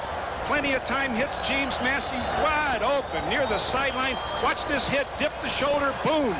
That's when you hit them. You become the hitter, not the hittee. Great blocking by David Williams and Bob Sims on the left side there for the Gators up front. 1st and goal at the 9-yard line for Florida. Slot to the right side. Willard in the slot. Dropping, looking as Kerwin Bell goes for the end zone. Touchdown, Ricky Natile. The Gators have scored. Plenty of time, Jim Gallagher up front. Ricky Natile on the reception, beating the cornerback on single coverage, Greg Williams. senior from Archer, Florida, went to Newberry High School. Ricky the Rocket Nattiel has scored for the Gators. What's so important here is that the senior, Ricky Nattiel, who had some opportunities earlier this season to come up with the big plays and just wasn't able to do it. 2 weeks in succession, comes up with gigantic plays. Dawson with the kick, and it is good. Ewing with a hold and Bird with a snap. And suddenly we've got a brand new ball game here in Jacksonville's Gator Bowl. Georgia leading Florida by a score of 16-10. Let's take a look at that touchdown pass again. Look at the protection. No one is near him. Look at Mark McGriff fighting off at the top of your screen with the block. And there's Nattiel on Greg Williams one-on-one. That's touchdown city. So Florida now within 6 of Georgia. 2 minutes and 14 seconds left to play as we look at Galen Hall. He's got to be a lot happier about that turn of events. And there's 40,000 Gator fans here in Jacksonville at the Gator Bowl that are a lot happier with that turn of events. The ebb and flow of this game. What an exciting ball game we're witnessing. Right here, both teams have the ability to score. Both teams have proven to the other one that they can score. So could be a lot of points on that scoreboard this afternoon before it's all over. John David Francis, a sophomore, will be kicking. Lane and Lewis will be the deep guys in receiving position for Georgia. And Francis gets a lot of foot into it, and it's going to be taken by Lane at the 4. He's at the 10, the 15, across the 20, and up across the 25 to the 28-yard line. Before he's tackled. Brought down by the University of Florida's Basil Benjamin, number 25, senior from Pahokee, Florida. All right, now we've got 2 minutes and 8 seconds. That's a lot of time. One of the things the Gator defense has to think about is let's do not let Georgia score again right here before the half. Let's shut them down, maybe even give their own offense a chance to get the ball back. 1st and 10 at the 28-yard line for the Georgia Bulldogs. The pitch is going to go to Tate. He cuts upfield, and he's across the 30 to the 33-yard line. So he gets about 5 on that carry. And that's what he's averaging, Jim, a shade over 5 yards per carry. You're looking at a Georgia team that averages 120 yards more than the Gators do running the football. Armstrong and Moore make the tackle. 7 plays, 66 yards. Possession time, 3:06. Ricky the Rocket Nattiel. And he gets the touchdown pass from Kerwin Bell. 1:40 to play first half. 16-10. Sadowski, 87, at the tight end spot on the right side. The give off again is to Tate, and he hits into the line and gets to the 35. Clifford Charlton, the junior from Tallahassee, makes the tackle. The Gators thinking about calling timeout right here. They want to save as many as they can. If they can shut Georgia down with this 3rd down attempt right here, Georgia might be forced to punt. You know, the Georgia punter has yet to hit the field this afternoon, and he doesn't even qualify in Southeastern Conference stats because he hardly ever gets on the field. That tells you something. Tate has picked up almost 70 yards this afternoon. It's 3rd and 3 at the 35. High formation for the Bulldogs as Jackson looks and goes long, and it is incomplete. It was intended deep for Nathaniel Lewis, number 8, and Adrian White, good coverage, number 2. Adrian White, the safety, has to get over there to make that play, but the ball was overthrown. Adrian was there in coverage. Here comes the punt team. Okay, now this will be the first punt of the day for Chris Carpenter. The snap is going to come from Jeff Smith. He's had 25 punts for just under 44 yards per boot, 43.9 every time he kicks. Only 25 times he's been on the field. That's amazing. 52 seconds to play in the first half.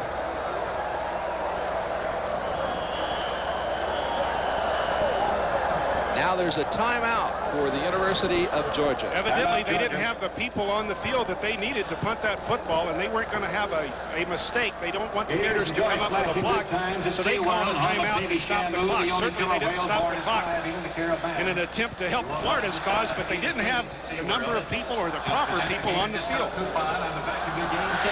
We look at Galen Hall talking with Dan Coughlin and Ty Smith on the sideline about the way things are going in the first half. Gators trailing by 6, coming back very nicely after that drive with a touchdown. No no doubt about it that coming out of the chute after the kickoff, Georgia just absolutely positively controlled this football game. But then the Gators fought back late in the first quarter. Most of the second quarter, the Gators have fought toe-to-toe, nose-to-nose with the Georgia Bulldogs, and what an exciting ball game we have right now with Georgia in the lead 16-10. Probably one of the differences, too, is the way that offensive line began to come off the ball. There was great blocking on that last touchdown drop. Well, as we mentioned in the pregame show, as we were talking on the sideline, you got to control the line of scrimmage in this game of all games. 4th and 3 at the 35 officially, and Carpenter is waiting on the snap. He gets it off. It's going to go high and really sail. Watkins drops all the way back, takes it at the 4, and then reverses his field and is swarmed under at the 4-yard line, and there's a flag on the play. A flag on the play inside the 5-yard line at the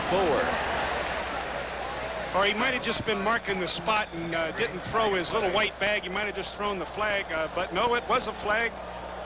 Let's see what the call is going to be. There was a swarm of Georgia Bulldogs on Kerry Watkins. Was that ball ever boomed? My goodness. I thought it was going to bring rain. It went so high. 38 seconds to play in the first half. Well, Kerry catches the ball inside his own 5-yard line. You should put your heels on the 10. If the ball goes over your head, you let it go in the end zone and take your chances.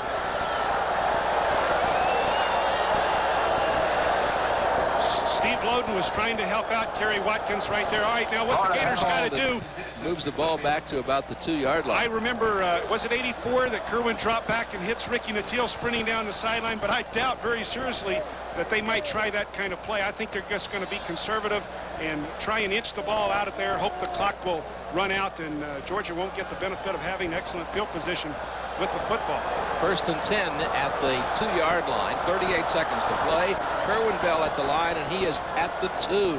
Just goes straight ahead into the line. Nice safe play, which is what the Gators want to do. No handoff. That's the safest play, and that's the play that should run. Now, they might not try it again, but I would think they will. I think they'll just quarterback sneak it and hope the clock runs out. Kerwin's not even trying to get in the huddle right now, and that's exactly the smart thing to do. Go to the locker room trailing 10-16, and the game is very much in doubt for both schools. That's what the Gators are going to do. Just let the clock run out. And Georgia's leading Florida by a score of 16-10. The Gators have just put together a very nice touchdown drive, and Ricky Nattiel scored the touchdown on the pass reception. And so that means at the half that Florida trailing 6 points, the margin right now being the 2 field goals by Crumley, who has been very, very accurate.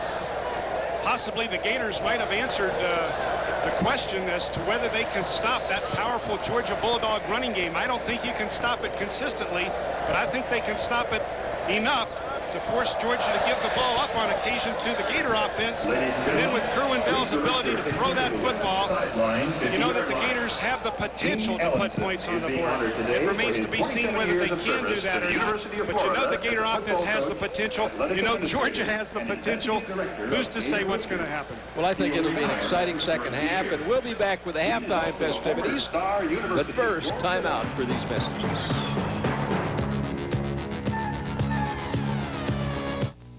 Watch real close now, take a lesson.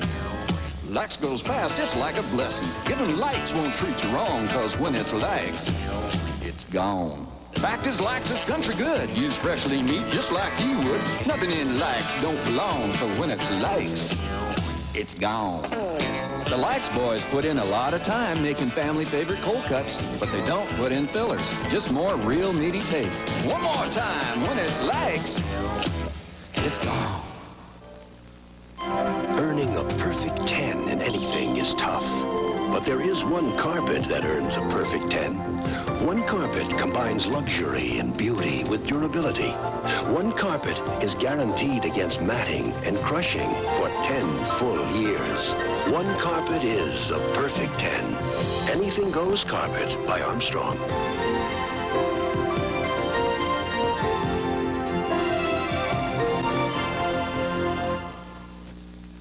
Turn on the juice, let it flow. Turn on the juice, let it go. Orange juice for your body, turn it on. to keep fit. Turn it on all you want. It's got a juice that won't quit. Turn it on. Turn on the juice. Turn on the juice. America's turning on to 100% pure orange juice, which carries Florida's seal of approval. That means juice packed to standards even higher than the federal government's. Turn it on. Turn on the juice. Look for the seal. National Car Rental, the official car rental of the Florida Gators. With just one phone call to 1-800-CAR-RENT, you may reserve a car at National Car Rental at 3,000 locations in over 116 countries and territories around the world. Florida football on the Gator Television Network will be back after these messages.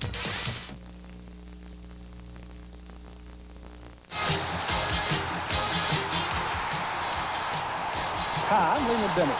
Join me for Lehman Live, Monday nights at 7, right here on Your 44. The car of your dreams awaits you at the Toy Store. Florida's largest collection of America's only true sports cars. Our special VIP vet investment program makes it possible for you to own the car of your dreams. Over 70 dreams to choose from at the Toy Store, 1040 Seminole Boulevard, Largo. Walt Disney World's 15th birthday means a winner every 15 seconds. You're kidding. This is terrific. I'm really excited. I've never won anything in my life. All right, I won. I just won a car, my own car. I got it. I won a car. Walt Disney World's 15th birthday. It's a winner. Take it from Dave Lennox. You can heat and cool your home with just one unit, our energy-efficient 2-speed heat pump. It automatically downshifts to a lower speed to meet your comfort needs and save you energy and dollars, too. Call one of these independent Lennox dealers today. Call Rainbow Air Conditioning. Cliff Lucas will make your home more comfortable this year. We look forward to hearing from you. Check the Yellow Pages furnace or air conditioning sections for the independent Lennox dealer nearest you. They're your efficiency experts. Do you know what Suncoast Spa Outlet is doing to the competition? Right, they're blowing the lid off high prices and giving you better quality spas at a lower price. Now that makes good horse sense. Suncoast Spa Outlet has a simple theory. Sell the customer what he wants at a price he can afford. So if you've been interested in spas before, but thought you couldn't afford one, gallop on in to any one of the 5 convenient locations of Suncoast Spa Outlets, where our prices will simply make you explode with excitement. Oh, no. Graham and Jim Cato, who is the director of the Florida Sea Grant program, and it is fitting since we're so close to the ocean in this Gator Bowl. Ed, first of all, tell me a little bit about your work and the future of your program.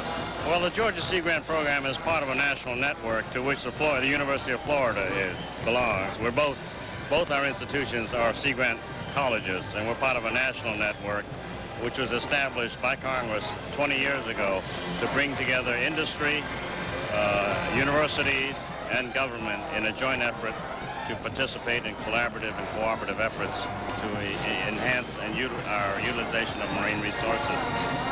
Jim, at this point in time, how do you feel about your program and its progress? Well, I think our programs have, if you look back over the last 10 years, we've had probably 10 major projects we've cooperated on. Currently, we're looking at the utilization of an underutilized species, the golden crab, not only in the Gulf of Mexico, but off the Atlantic coast here. We have researchers who are participating with the University of Georgia people using their research platform.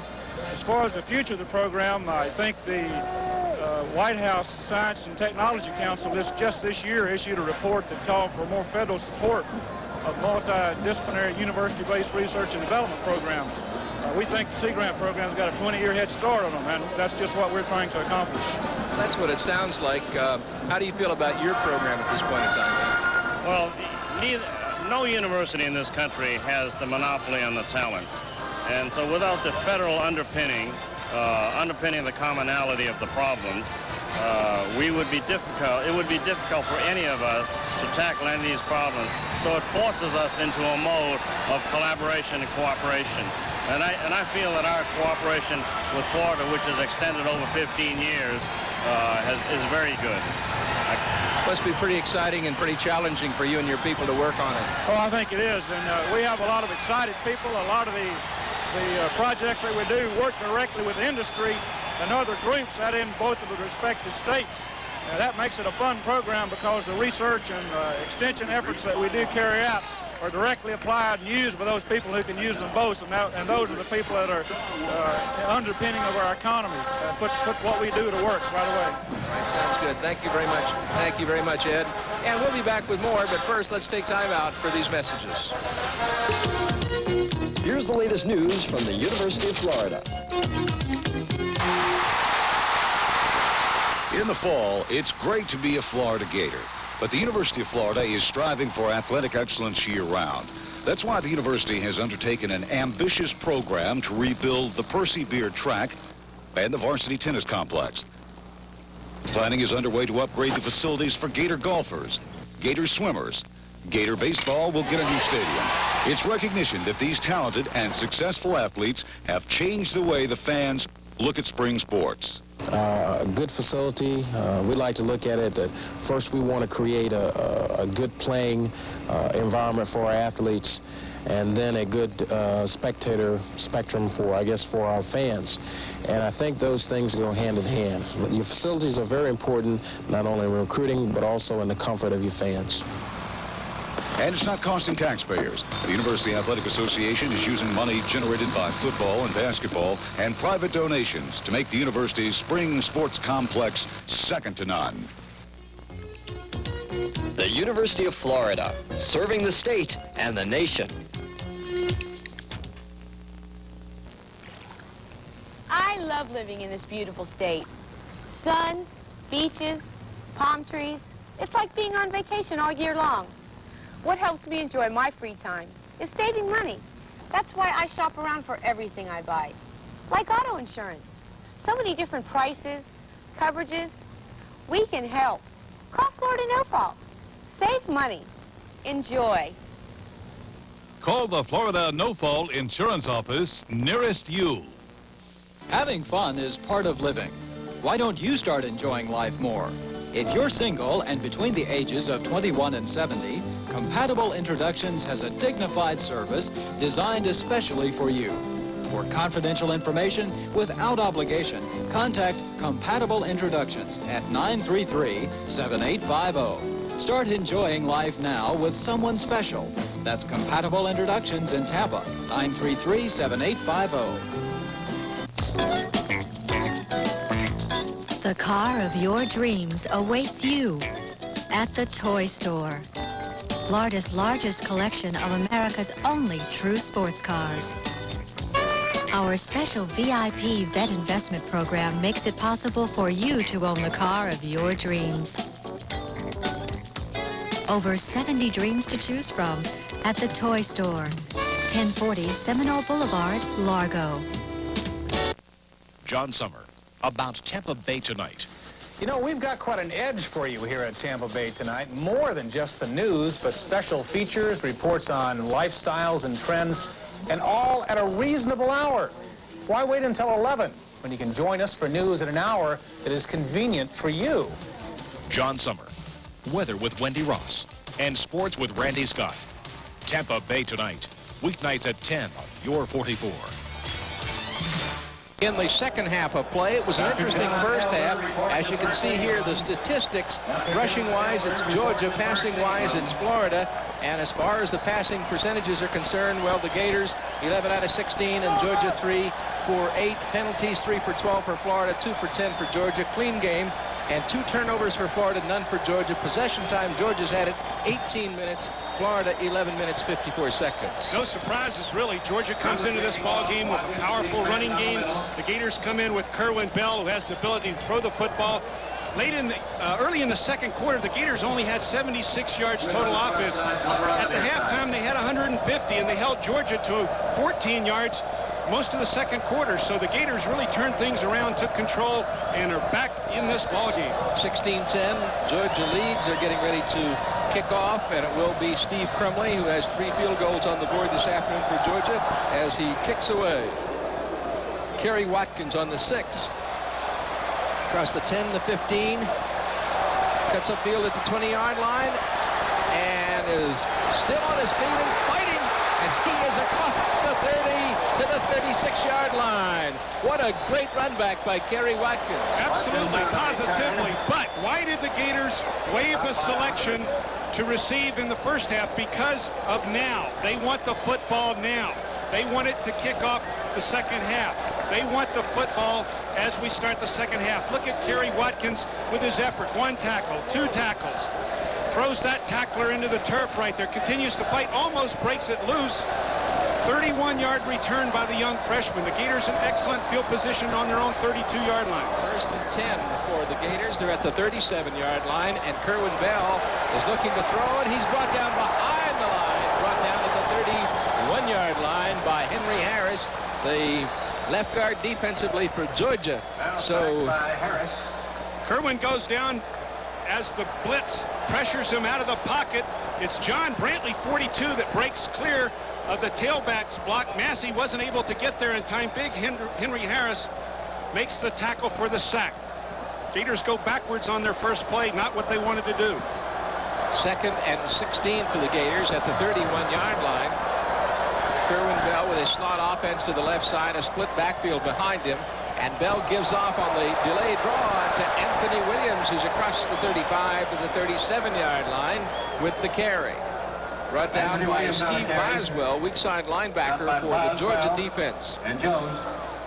A record crowd here today, 81,957 fans at Jacksonville's Gator Bowl. And Jim, it looks like Kerwin Bell is in strong running for our vote as the Mid-State Federal Player of the Game. Of that 81,000 plus, there's not one of those folks that is neutral. That's right. 3rd and 9 for the Gators as Kerwin Bell throws, and he's got Ricky Natillo, and it looks like he's got the first down. He's got the first down to the 48-yard line. This is the kind of ball game that we all expected Ricky Natillo to have consistently coming into his senior season. He was one of the premier receivers not only in the South but in the nation, and he's showing what he can do this afternoon. Last week he comes off a lot of success against Auburn, but unfortunately now it looks like Natillo is limping off the field with that partially separated shoulder that he incurred against the Auburn Tigers last week. Vince Guthrie brings him down on 1st and 10 from the 48. Bell's give off to James Massey, who rips it to the 40-yard line. That was a 10-yard pickup for Natillo, and Will Jones, the rover from Atlanta, Georgia, makes the tackle. All right, let's watch Frank McCarthy. Look at the block right there by Frank. Look at Big Bob Sims making the hit right there on the inside linebacker. Massey's in the secondary quickly. James Massey from Monticello, Florida. But the big guys up front are doing the job. That was a 12-yard gain by number 42, James Massey, the tailback. 1st and 10 at the 40-yard line, and the give off by the Gators is going to go to James Massey, but he is brought down by Henry Harris. The Dogs sniffed that one out, so to speak, and they were right there. This telecast of Gator football is being seen by fans all over the state of Florida and the United States. No matter where you are, we'd like to hear from you. Send us a card or letter with a self-addressed stamped envelope, and we'll send you a Gator bumper sticker and a Gator keychain. Your comments are also welcome. Send your card or letter to Gator Television Network, Post Office Box 14485, Gainesville, Florida 32604. 2nd down, 13 at the 43. Snap and a fumble, loose ball, and it's recovered at the 46-yard line by Anthony Williams. Georgia looks like they jumped across the line of scrimmage. There's a lot of yelling that goes on out there. Frank McCarthy thinks he hears the snap, or either did not know what the snap count was and snapped prematurely, and the ball goes up for grabs. Kerwin's hit, wrestled to the ground. The ball's laying there, and I think Massey got the fumble, but that was could have been a critical mistake. Now the Gators face 3rd and long. At the 46-yard line, 3rd and 15 for Florida. Kerwin Bell looking to throw. He rolls out of the pocket, being chased. He lets go, and it is incomplete. Incomplete pass, as Kerwin Bell couldn't find anybody open and let it sail. And the Georgia fans are pretty unhappy about that. Jamie McAndrew will come in to punt. I think Kerwin was trying to hit his father-in-law, Levis Odom, in the stands with that one.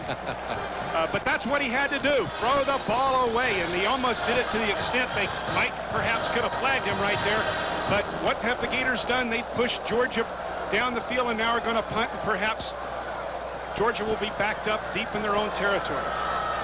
And booting is McAndrew. He really sails it, and Little watches it go out of bounds here along the sideline as it goes out of bounds on the Gator side at about the 14-yard line. Good coverage by the Florida special teams on that play. Ricky Mulberry was right down there. Well, the Gators had some success with that drive, but they might have lost their star wide receiver, Ricky Mathieu. We'll have to wait to see if he comes back in the game. But they did get some momentum. They do have the fans on their feet, and let's see if that Gator defense can shut down the powerful Dogs as the Dogs have their first attempt here in the second half. The first time they had the ball in the first half, they went all the way down the field. 39-yard punt. First and 10 at the 14-yard line. The pitch is going to go to Tate. Tate trying to turn it upfield, and he gets to the 20-yard line before he's taken down by Scott Armstrong. So a 6-yard carry. Keith Williams fighting outside, trying to make Lars Tate turn inside. Scott Armstrong finally hustling over from the inside linebacker position. The senior from Ocala making the hit, but that was a healthy 5-yard gain by Lars Tate. Second down and 5 on the 19-yard line. So they call it a 5-yard pickup. I formation, receiver to the left side. And the give-off is going to go to the fullback, McCluskey. He goes straight up the middle and gets maybe a yard before Rondi Weston, big sophomore tackle from Belgrade, makes the hit. And you see the Bulldogs, Jim Gallagher, lining up with 2 tight ends. What that means is, hey, guys, we're going to come up to the line of scrimmage, and we're going to knock you off of it, and we're going to run the football, and we don't care if you know it or not. Georgia's got that kind of attitude right now, but the Gators were able to stuff that play nonetheless. 3rd and 4 or 5. At the 21-yard line. James Jackson at the quarterback slot with a split backfield behind him. And Jackson rolling out to the left, throws, and it is incomplete. Nice hit there by Jarvis Williams on the intended receiver. Oh, my goodness, did he really put a hit on David McCluskey. David McCluskey, the fullback, is going to get hit in the flat by the policeman in the secondary, Jarvis Williams. Watch Jarvis come up. The ball is up for grabs. A clean hit, that's what football's all about. Hit him right face to face. Face mask to face mask, nose to nose. That's rough, tough soccer football. The ball bounces harmlessly to the ground. The Dogs are forced to punt. Rarely do we see the Dogs in punt formation.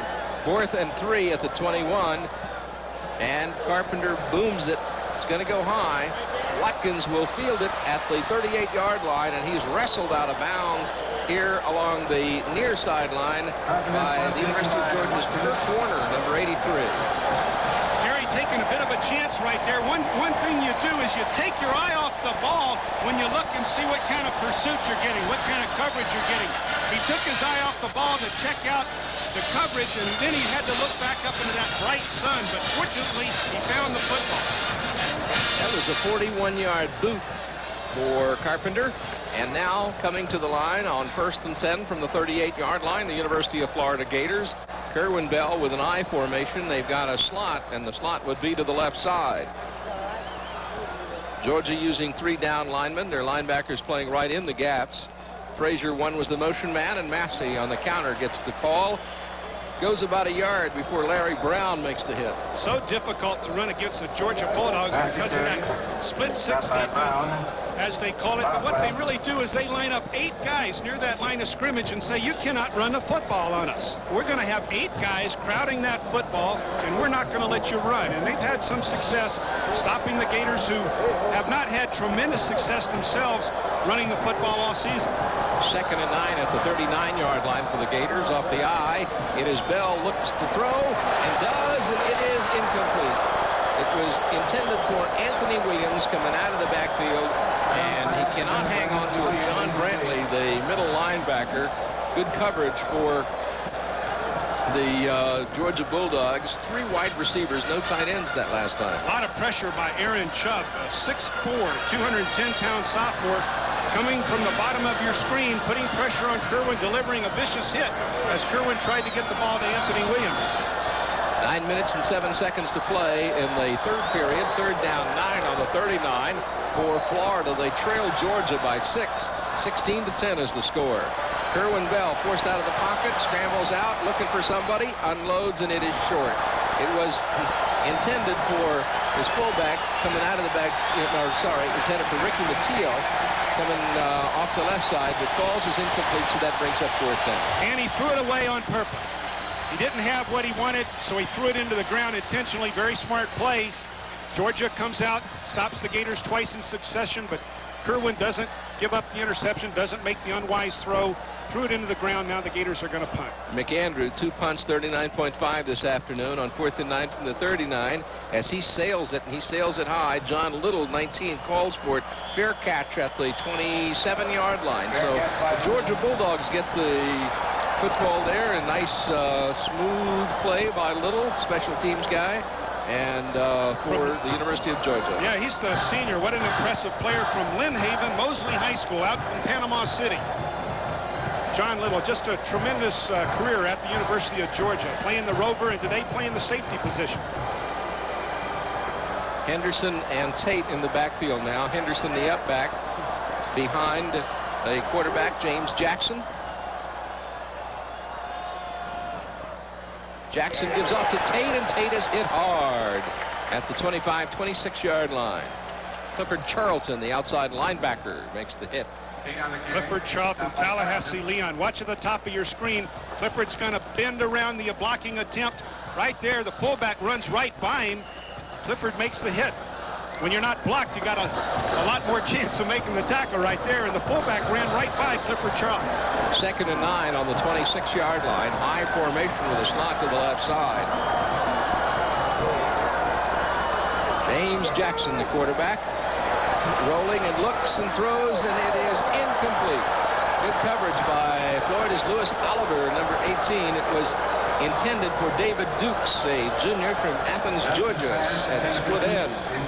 The safety, Lewis Oliver, and Jarvis Williams, I believe it was, the cornerback, both there at the same time the ball arrived. Georgia having little success throwing the football here lately. Doesn't mean they can't do it. They've proven early in this ball game they know how to throw the football as well as run the football, but the Gator defense is shining right now with pass defense. 3rd and 9 at the 26-yard line. This split backfield behind James Jackson as Florida digs in, and Jackson looking to throw, turns upfield, and is brought down. Let's see if he's got the first down. He's got the first down. He's across the 35 to about the 37-yard line, and Kerry Watkins makes the tackle for Florida. Jackson takes off so quickly here. I don't know if this was a quarterback draw or not. I think he just felt the pressure of the linebackers. And Keith Williams also was in pursuit, and he just took off. It looked like a quarterback draw. He turns it into a first down. A broken play by James Jackson turns into a first down for the Georgia Bulldogs. 1st and 10 at the 37-yard line for the Bulldogs, and the give-off is going to go to their up-back, Henderson, and he rips it close to the midfield stripe. I think he's got another first down. Lewis Oliver and Adrian White, and there's a flag on the play. I think Jarvis Williams and David Dukes, the wide receiver, got in a bit of a skirmish in the secondary. You can't lose your poise in the heat of the battle. You cannot lose your poise in the heat of the battle, but it looks like in the secondary there was some fisticuffs as we see Henderson, who was uncertain whether that young man was going to play today or not. He gets hit by Adrian White, and there's another 15 yards. Or was it 5? Did they add on 5? Because it's a dead ball. All right, 5 yards, Adam. So that puts the football at the 30-yard line, really giving Georgia great field position.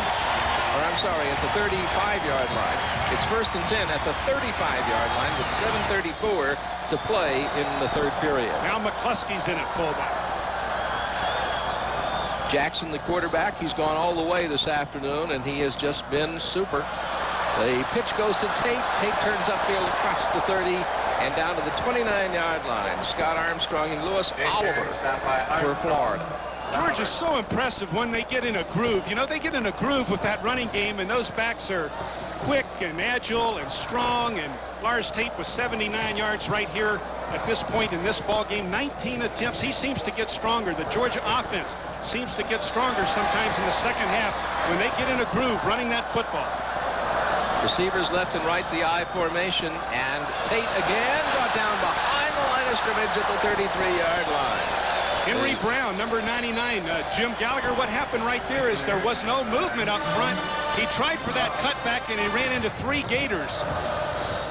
He's going to try and get around the left side, but there's nothing there. Now he's going to cut back, but oh my goodness, there's Clifford Charlton and Jeff Roth and Henry Brown. 3 Gators putting the hat on him. 3rd and 8 now at the 33-yard line for Georgia, driving on Florida in the 3rd period of play.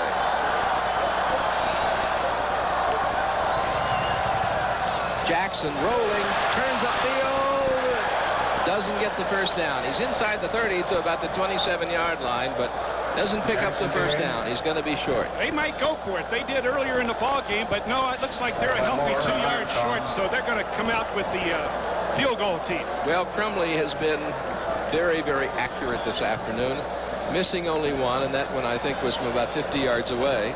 Don't ever be lulled to sleep. You know, in every playbook is the fake field goal. And Georgia has 9 points as a result of the field goal, missed another attempt. Well, Chris Carpenter, who is the punter, number 6, will hold. The kick will come from the 33, a 43-yard attempt, and it is good. And the score is now Georgia 19, Florida 10. We'll be right back.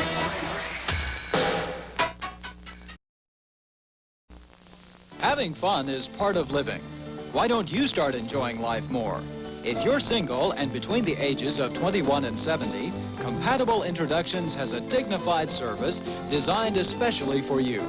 For confidential information without obligation, contact Compatible Introductions at 933-7850. Start enjoying life now with someone special. That's Compatible Introductions in Tampa, 933-7850. Do you know what Suncoast Spa Outlet is doing to the competition? Right, they're blowing the lid off high prices and giving you better quality spas at a lower price. Now that makes good horse sense. Suncoast Spa Outlet has a simple theory. Sell the customer what he wants at a price he can afford. So if you've been interested in spas before, but thought you couldn't afford one, gallop on in to any one of the 5 convenient locations of Suncoast Spa Outlets, where our prices will simply make you explode with excitement. Oh, no. Georgia's just scored with a field goal and they kick off. Gary Watkins will take it on the 2 for Florida. He's across the 5 to 10. He's at the 15-yard line, the 20, and taken down at the 23-yard line by the Georgia special team. So Gary Watkins, another nice return, and number 83, Kirk Warner, makes the tackle for the Bulldogs. It'll be 1st and 10 now at the 23 for Florida. They trail by 9, 19 to 10. We've got 5:20 to play in the 3rd quarter. 8 plays, 47 yards, using up 3:23 on the clock. Steve Crumley kicks his 4th field goal of the game. The Bulldogs are ahead 19 to 10. Here is Kerwin Bell. They go with a slot I. Frazier is checking into the ball game now. He'll be in the slot to the right side as Bell looks to throw. Bell unloads, and he has got Hodges at the 37-yard line. Eric Hodges, the senior walk-on from Philadelphia. John Brantley, the middle linebacker, makes the tackle. When you get this kind of protection, your receivers can get deep in the secondary. Philly, Eric Hodges runs the hook in. Kerwin pumps and then delivers right beyond the linebackers and just in front of Greg Williams. Greg Williams, number 23, the cornerback. Eric Hodges, the 5th-year walk-on senior. 1st and 10 at the 37-yard line now for Florida as they drive on Georgia. They're trailing by 9, and the give-off is going to go to Wayne Williams. He takes it to the 44-yard line. Good block there by Charlie Wright, the right guard. Henry Harris, the left guard defensively, makes a tackle for Georgia. 4 minutes, 39 seconds to play, 3rd quarter. If you're going to throw with success, you got to run once in a while. You got to have them respect your run once in a while, and that was a decent running play right there. It's 2nd down and 4 at the 43 for the Gators. Bell's give off again goes to Wayne Williams, and he hits to the line of scrimmage, but there's a flag on the play. Big Henry Harris, number 52. He's what they call in the trades a load. I mean, he is like a pickup truck load out there, number 52. He is big enough to go to work. Well, he was a load. He was an offsides load right there. I think he might have lined up too near the football. He was squeezing down on the guard, trying to take the gap, and he took the gap successfully, defeated the play, but I think he might have lined up offsides. And he's too big to hide. He hasn't been able to sneak around on anybody for a while. Yeah, they list him at 265, but that's on a bad day. He weighs 265. That was after his lettuce diet. And before lunch. 1st and 10 at the 48-yard line now for Florida. Split backfield in a slot offense to the left side. The Gators with 3 wide receivers. Kerwin Bell goes long, and it's complete to the 25-yard line to Darrell Woolard, the freshman from Eastside High School in Gainesville. Okay, you know why this play is so pretty is because watch that protection. They're rushing 4 men, but they don't even get close. 1 look, 2 looks, 3 looks. Now he's going to wait for Woolard, who has time to get way deep in the secondary. Stretch that secondary, and John Little can't come over and make the play. So the Gators with 1st down and 10. Ball on the 25-yard line. Woolard playing an excellent game. Woolard from Gainesville, Eastside High School. Those 2 Gators pointing the way. Dropping back is Bell. He's got the time. He throws, and it is complete to Massey coming out of the backfield. He's inside the 20, and they're going to give him to the 17-yard line. James Massey with the catch. Vince Guthrie, sophomore from Lithonia, Georgia, the left end, made the tackle. You know, Phil Welton, our director in the truck, is pointing out the contribution that the Gator freshmen are making this afternoon. Stacy Simmons, Mark McGriff, Darrell Woolard, the freshmen are really coming to the forefront here against one of the biggest rivalries the Gators ever played, the Georgia Bulldogs. Those are true freshmen, too. 2nd and 2 at the 17-yard line for Florida. The give off is to Anthony Williams. He might have the 1st down. We'll see. Steve Boswell, weak side linebacker, makes the tackle. Anthony Williams, a big, strong fullback from Tampa Plant. You got to have respect with your running game, and they're getting it. They're getting it on this drive. They're passing and running the football. 2 minutes and 43 seconds to play in the 3rd quarter, and we'll be right. We're going to keep it here. Yeah, let's keep it here, and let's talk about this. As the Gators get closer to that goal line, it gets harder and harder. Well, they just picked up that 1st down. Just got that 1st down. If you remember last year, Jim Gallagher, Kerwin got over 400 yards or something like that throwing the football. Went up and down the field between the 20s, but once they got close, Georgia shut them out, shut them down, wouldn't let them in the end zone. Let's see if they can turn the tide here this afternoon. Not only move the ball between the 20s, but get it in the end zone. They've got it to the 15. It's 1st and 10. And here is Kerwin Bell with the slot to the left side. And Bell drops, throws, and he's got Massey, and Massey is inside the 10-yard line at the 9. James Massey, the junior from Monticello, makes the catch. Will Jones, the rover, the tackle for Georgia. What's so impressive about Kerwin Bell is he throws the ball so accurately and with zip on it when he doesn't have his footwork set up. Here he's backing up. He's going to take a step sideways, little 3-quarter action overhand, delivering the ball to Massey. Kerwin can come with the underhand. He can come with a sidearm. He can deliver the classic drop-back pass. A lot of ability in that outstanding quarterback, Kerwin Bell. 2nd down and 5 at the 10. Kerwin Bell looks end zone. Touchdown, Florida. Ricky Nattiel on the blitz. On the blitz, Jim Gallagher.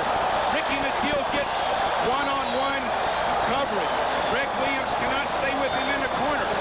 Anthony Williams, the fullback, picks up the linebacker. Brantley gives Kerwin an extra second. Greg Williams overruns.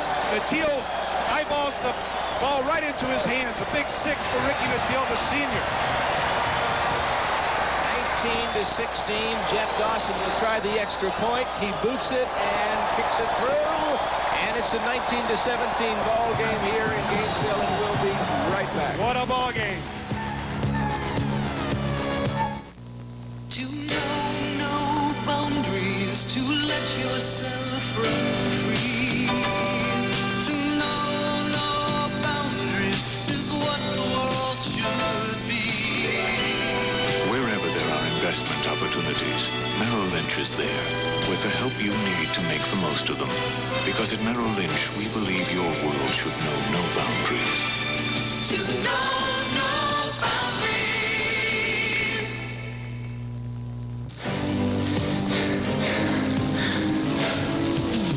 Gatorade is thirsty. Gatorade is thirsty.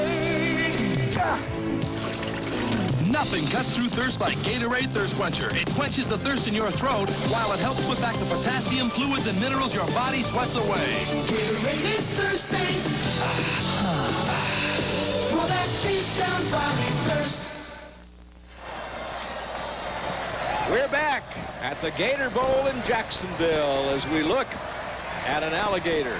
What a rock'em sock'em ball game we have. You know what these guys have done now? They just rolled the ball out in the alley and said, all right, we're going to fight for this football. Who wants it? We're going to fight for this football game. Who wants it? Henderson at the 11. He's at the 15, the 20, the 25. He's across the 30. And all the way to the 45-yard line. What a return by Keith Henderson. And finally brought down by Dwayne Glover. 7 plays, 77 yards, possession time 3:18. Ricky Nattiel's 9-yard pass from Kerwin Bell. Shades of Brent Fullwood right here. Brent Fullwood not only can run with a football from the line of scrimmage, he can return kickoffs. And here goes Keith Henderson. Keith Henderson, the sophomore, had such a great game last year against the Florida Gators. First and 10 at the 44-yard line. It is James Jackson at the quarterback slot. Loose ball on the field. Recovered by Florida at the 40. Steve Stipe makes the recovery, number 95. But who makes the hit? What a vicious hit. Maybe Pat Moore, number 45. Let's see if we get another chance. Stipe was all over the football, but was Lars Tate ever hit on that one? Here goes Georgia's first turnover, I believe, of the afternoon. The Gators had 2 in the first half. Let's see if we can pick up the hit on the tailback from the I formation. McCluskey with the block. Oh, no, it's Arthur White from Frostproof. Inside linebacker, Arthur White, the junior, with a vicious hit on the tailback. 1:56 to play in the third quarter. First and 10 at the 41-yard line of Georgia for the Gators.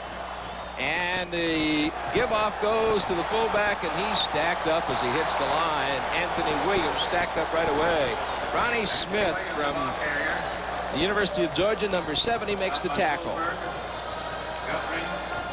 They got Ronnie Smith listed as a defensive back.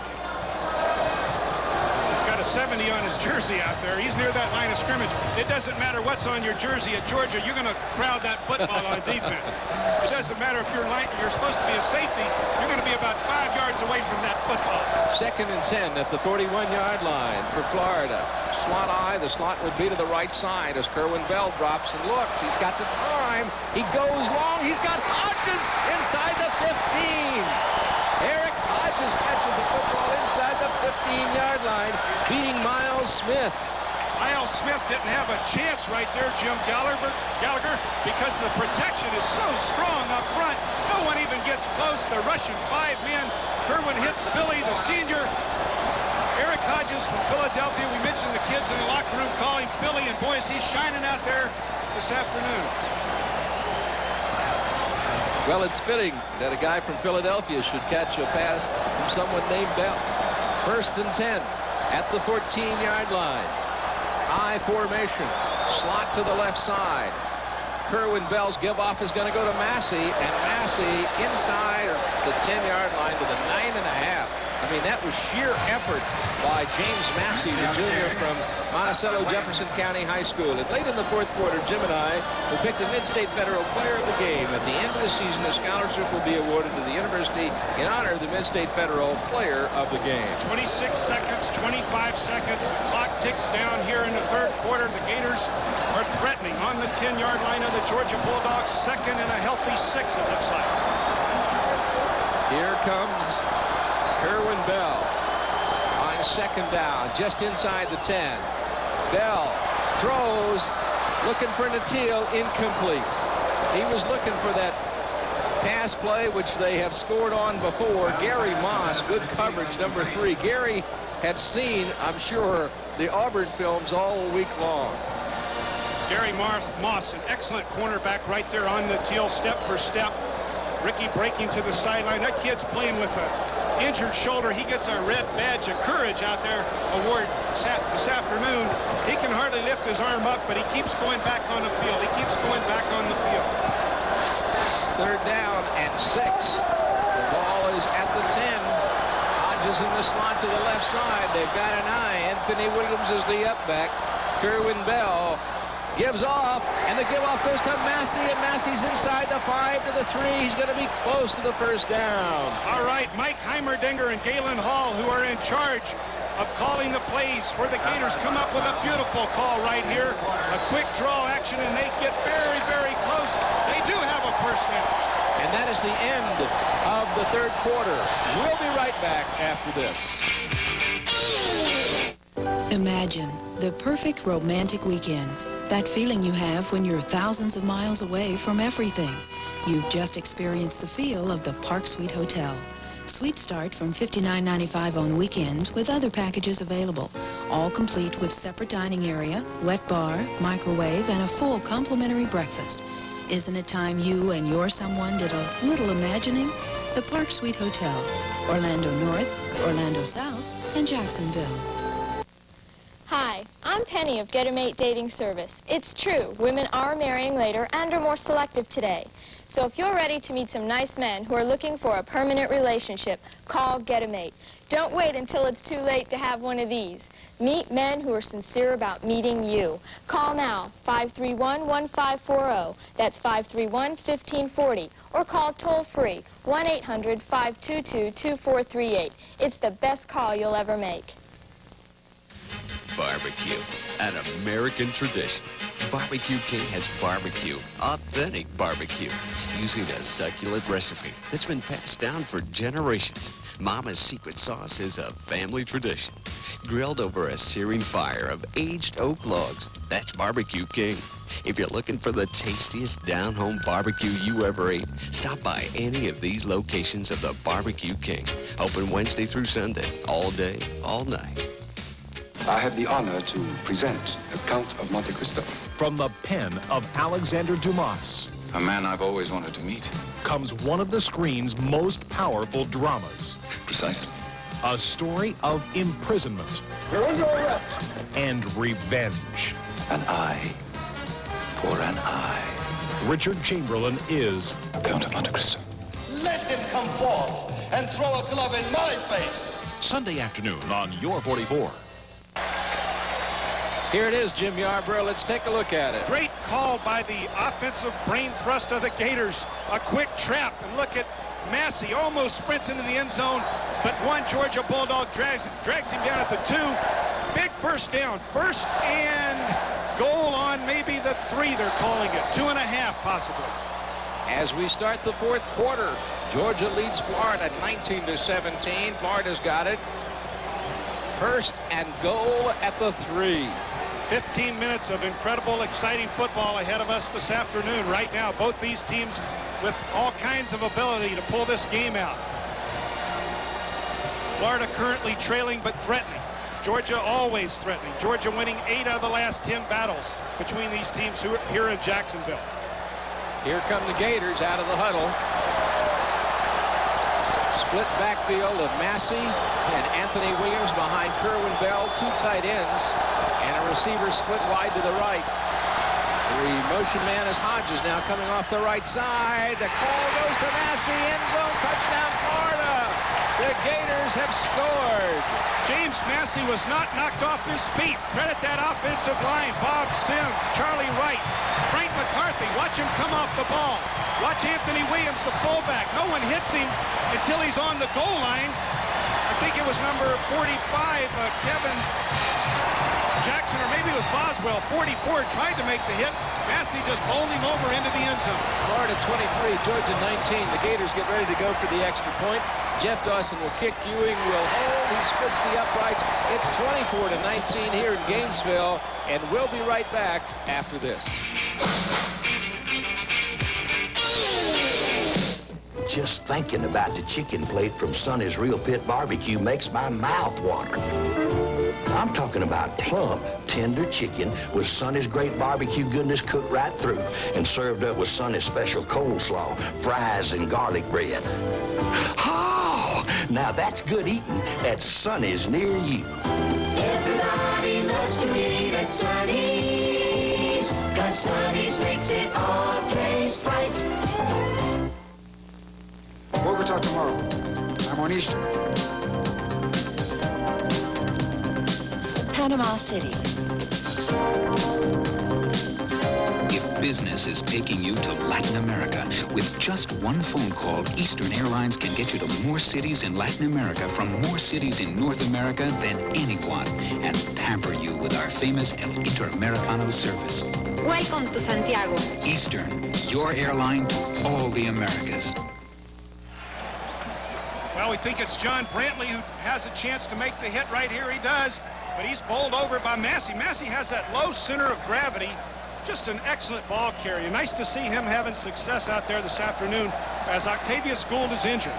There's the kick, and it's going out of bounds here along the near sideline at about the 14-yard line. There's that duck hook comes back. Two different kickers, two different duck hooks. Yeah, we might mention that Robert McGinty, number 6, is now in kicking for Florida. He is the youngster from here in Jacksonville. He went to Fletcher High School in Neptune Beach. 6 plays, 41 yards, possession time 159. James Massey's 3-yard run did the job, and Jeff Dawson's kick was good. Why 6 plays? Why 41 yards? Because Arthur White made the great hit on Lars Tate. Coughed up the football. The Gators take advantage of the turnover. Put 6. What a great college football game you and I have the pleasure of watching this afternoon. Now we get ready to kick off again, and here is McGinty. He is a junior who's a transfer from Auburn who kicked a 51-yarder against Auburn last week. Boots it off, and it's going to go deep. It'll be taken by Keith Henderson. Henderson at the 20, the 25, and taken out of bounds in front of the Georgia bench at about the 32-yard line. You Gator fans who are planning to travel to Tallahassee for the FSU game in 3 weeks, plan to be there a night early to see the Gator basketball team open its season against Florida State Seminoles. That game is Friday evening at 7:30 in the Leon County Civic Center. And on November 17th, the Gators play their annual exhibition game against Athletes in Action at 7:30 in the O'Connell Center. You can call the Gator ticket office toll-free at 1-800-342-7851 for more information. I'll be looking forward to that game in Tallahassee, watching the Seminoles and Gators play round ball. 1st and 10 at the 32-yard line. And Jackson throws out on the flat. It's going to be complete to Henderson. Henderson taken down at the 35-yard line after a short gain as Rondi Weston and Scott Armstrong do the job for the Gators. Little quick screen out in the flat, trying to get the receiver in the open spaces, but Rodney Weston on the short side of the field, the lineman was out to get and make the tackle right there. Excellent hustle by Rondi Weston. There you see Bob Sims. What a terrific job the young guard's been doing for the Gators this afternoon. Sims and Zimmerman, that offensive line for the Mid-State Federal Player of the Game under consideration. 2nd and 7 at the 35-yard line as the hit is made by Arthur White on Lars Tate right at the line of scrimmage. Well, here's Lars Tate, the outstanding tailback, getting hit by Arthur White, the guy that caused the fumble on the previous drive. He's fired up. 40,000 Gators are on their feet, giving the Jaws, the Gator Jaws signal to their defense, hoping to spur them on to greater heights. 3rd down and 7.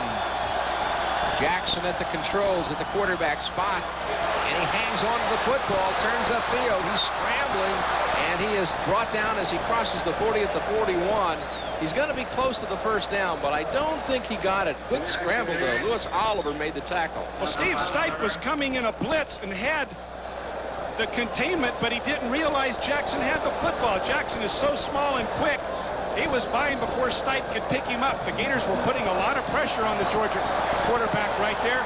And, in fact, they did come up short, and there's Uga. What are they going to do? My goodness, are they going for it right here? What a risk. No, they're going to call timeout. Think about this one. We'll be right back with more, but first let's take time out for these messages.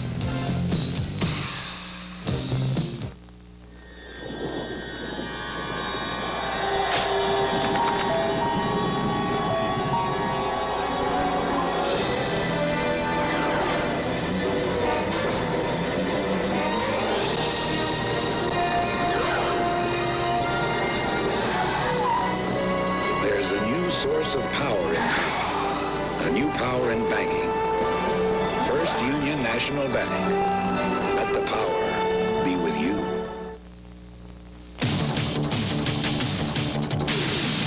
Milk's got the kick that gives you more. Health Kick. More nutrition in every pore. Health Kick. I got the kick and milk is big. Out the yummy vitamins that you're so rich. So get on a Health Kick, let it pour. America's favorite Health Kick. Yeah, get on a Health Kick. Milk's got more. Have more milk, 'cause milk's got more. On fourth down, Carpenter kicks for Georgia, and it's not a good one. Comes out of bounds here on the near side.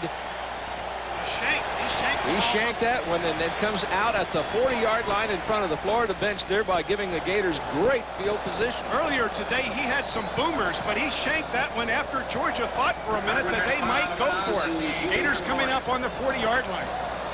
Look at this statistic as compared to the first quarter. What a surprise. A total offense turned around now in the Gators' favor. Here we see Carpenter. He just misses the ball off to the side. The ball gets out of bounds quickly, and the Gators have it on the 40. Their own 40. He knew he hit it wrong, too. First and 10 at the 40-yard line, and it is James Massey still on his feet and going to the 48-yard line.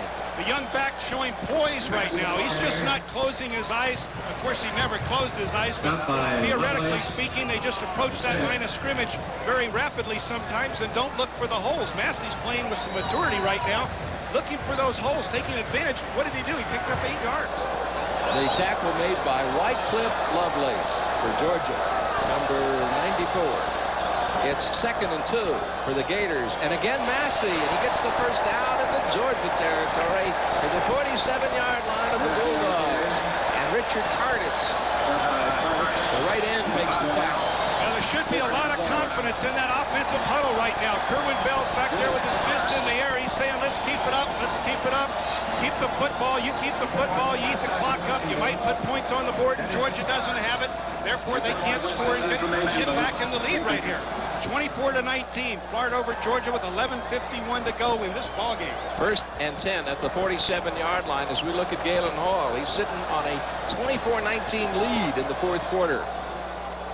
It is Anthony Williams with a call to the 45-yard line, so he picks up just 2. And Steve Boswell makes the tackle, number 44. The senior linebacker, inside linebacker, 222 pounds, 6'1". Boswell makes a nice hit on the big, strong fullback, Anthony Williams from Tampa Plant, who has, that's a 5-yard average. That's a pretty decent outing, isn't it? It certainly is. I bet he'd take that every week. 2nd and 8 at the 45-yard line for the Gators. I formation with a slot to the left side. Blitz. And the give-off is to Massey, and Massey is taken down.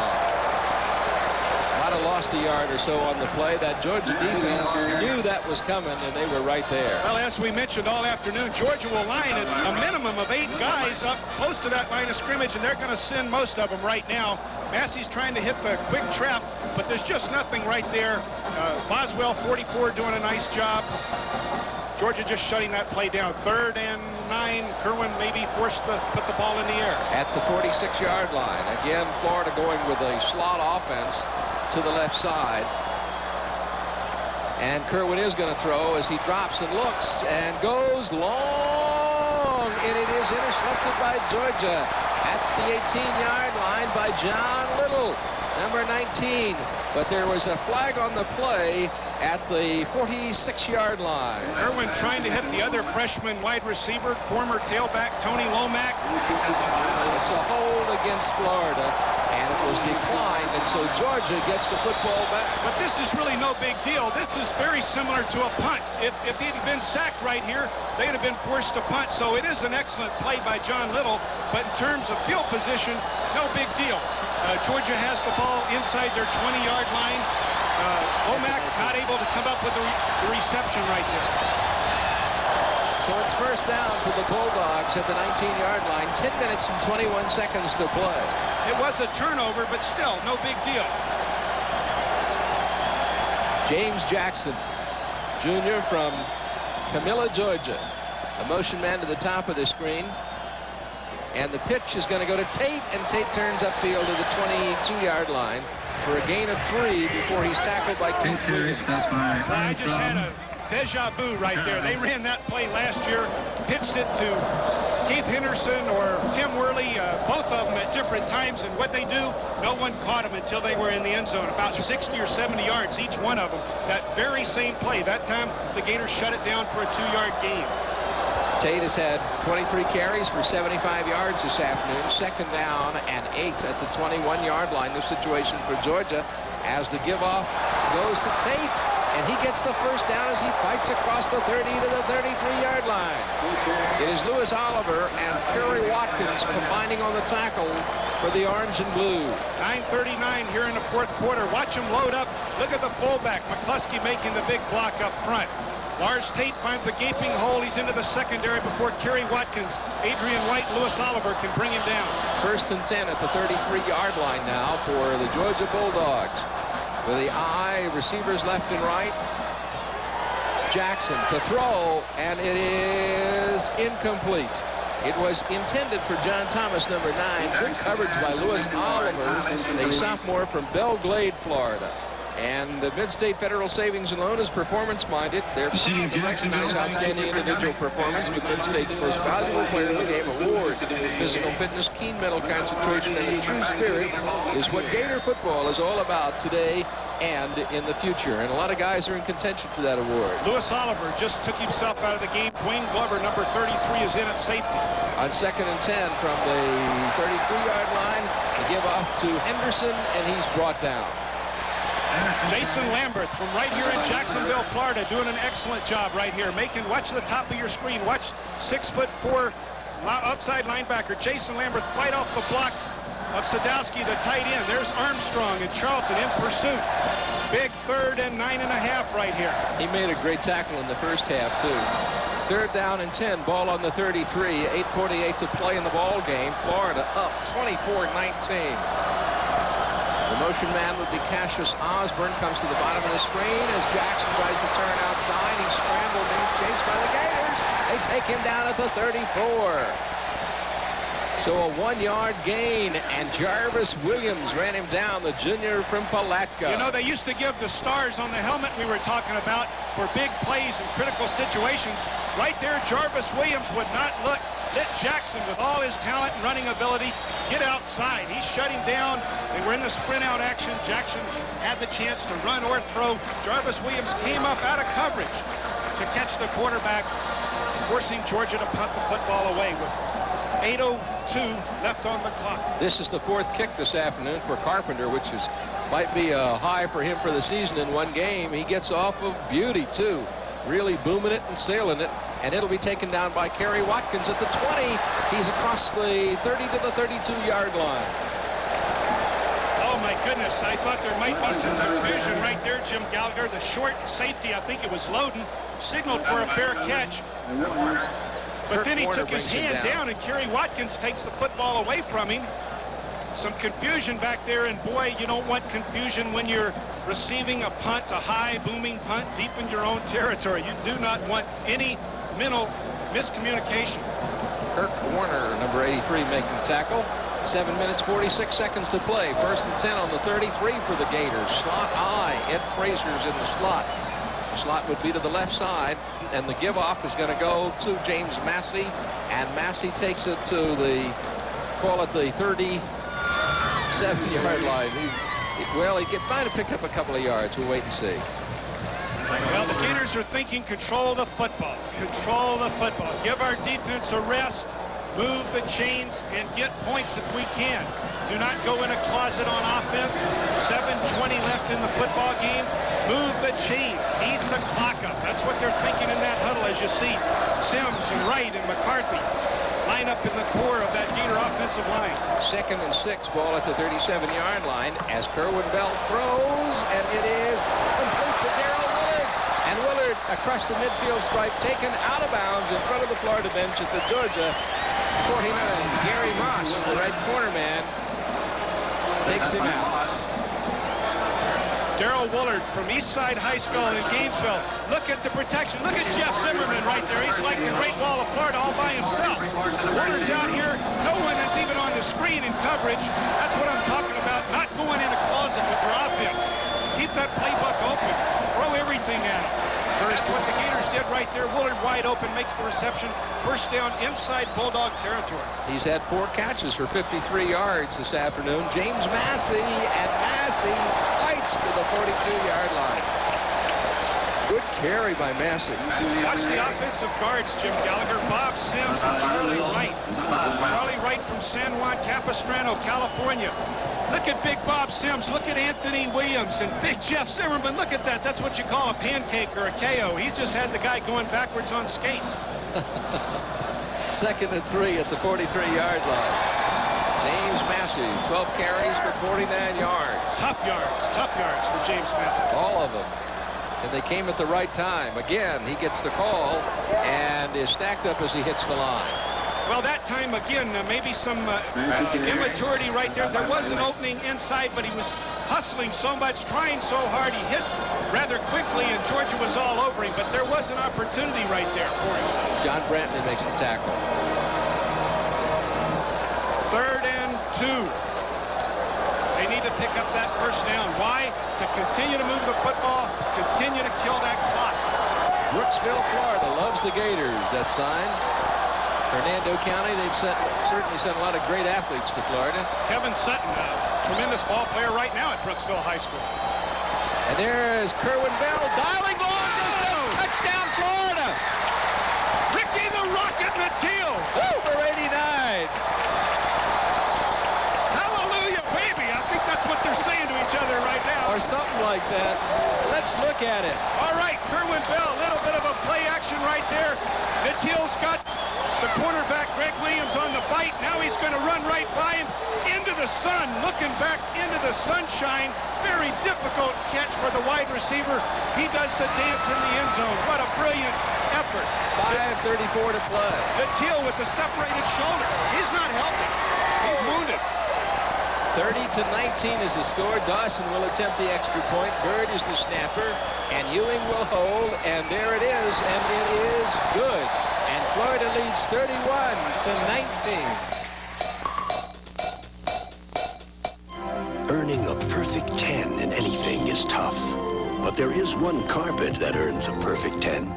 One carpet combines luxury and beauty with durability. One carpet is guaranteed against matting and crushing for 10 full years. One carpet is a perfect 10. Anything Goes Carpet by Armstrong.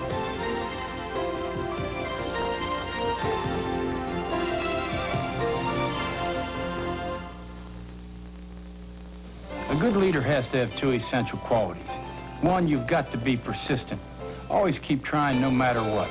And 2, you've got to be able to instill that winning attitude in others. That's how the Ford dealers have stayed #1 in truck sales here for 18 years. They keep working to give you the best deals on tough Ford trucks. And they pass on that positive attitude to everyone in their dealerships. I tell you, it's great working with the leaders at your Florida and South Georgia Ford dealers. Well, you don't find a better leader than Galen Hall, talking about never quitting, never giving up. That's his attitude, and he's made his players believe in it. And let's give Galen Hall and Mike Heimerdinger, the offensive coordinator, they share those duties together. What an excellent play call. Henderson comes out of the end zone, and he's across the 10 and brought down at the 14-yard line. Now let's look at the touchdown again. And again, we're talking about from the press box, Mike Heimerdinger seeing the ability right here of Ricky Nattil to get the quarterback to bite on the inside move. And then he sprints right by him. He's wide open, looking back into the sunshine with the separated shoulder, lifting the hands up to make the reception. You know, he hurts, but I think he feels a little bit better right now. John Spirta with the tackle for Florida. First and 10 at the 14-yard line. Henderson hesitated for a minute like he was going to drop down to one knee, and then just got out, and there he decided he was out. And here is Jackson under a lot of pressure, throws the football away. Getting a lot of boos from the crowd here. He was from the Florida partisans, and they are going to call him for throwing it away. There's the flag on the play. I'm sure that's what the call is going to be for. I think it's rather a technical call. He just threw it as hard as he could over the head of his wide receivers and his offensive linemen. The Gators sniffed out that screen right from the beginning snap of the ball. Jackson had no chance to deliver the screen into the flat. He was just trying to throw it away. Well, let's take a look at it and make a determination. All right, he's going to drop back right here. He's in split backs. The backs fan out. He's going to try and dump over in the screen. Clifford Charlton in hot pursuit. I believe that's going to be the penalty plus the loss of the down. Well, no matter what, it's something he had to do. He had no choice, because otherwise he might have gotten tagged for safety. But he did lose the down also. Right. Backed up and lost the down. Second and, as you say, a cab ride. That's call it 19 to go on the Gator 5. 5:22 to play in the game. Florida up big, 31 to 19. High formation for the Bulldogs. Jackson throws, and it is incomplete. It was intended very deep for Cassius Osborne, a junior from Statesboro, Georgia, the flanker, who was really flying. He's running a straight fly pattern. Ricky Mulberry, the coverage man. Good pressure by Jeff Roth, the nose guard. He was getting some pressure on Jackson right there. Rondi Weston, number 68. Keith Williams, number 66, playing their hearts out on that defensive line for the Florida Gators right now. Pressure, pressure. They need to put pressure on the quarterback. Third and long. At the 5-yard line, 3rd and 19. Ames Jackson, the junior quarterback, has gone all the way for Georgia, taking him to a 6-2 record prior to today, and goes long overhead, and it is incomplete. The intended receiver was John Thomas, the split end, running a fly pattern off the left side. He was very well covered by Jarvis Williams. Adrian White, Ricky Mulberry, Lewis Oliver. Lewis Oliver coming back after being injured. Jarvis Williams in the secondary had their men covered. Jackson had no chance. 5 minutes and 9 seconds to play, and Florida with a 12-point lead. 4th down, 19 on the 5, and Carpenter will kick again. And the clock becomes a big element right now, Jim Gallagher. 5:09, and the Gators will have possession of the football. This is his 5th punt this afternoon. And he really sails it. Does he always do a nice job except for that one shank? Kerry Watkins. Kerry Watkins still on his feet and fighting and taken down at the 45-yard line. Other than the shank, though, you know, Carpenter really gets a lot of foot into the ball. You don't find a more beautiful punt than we just saw right there. That was 60-some yards in the air, and his heels were on his own back line of his own goal line. Just a brilliant punt right there, but maybe it's not going to be able to help the Bulldog cause here as we're... That's what it was, a 60-yard boot. 4:56 left in the ball game, and the Gator faithful got their fingers crossed, their toes crossed, their eyes crossed.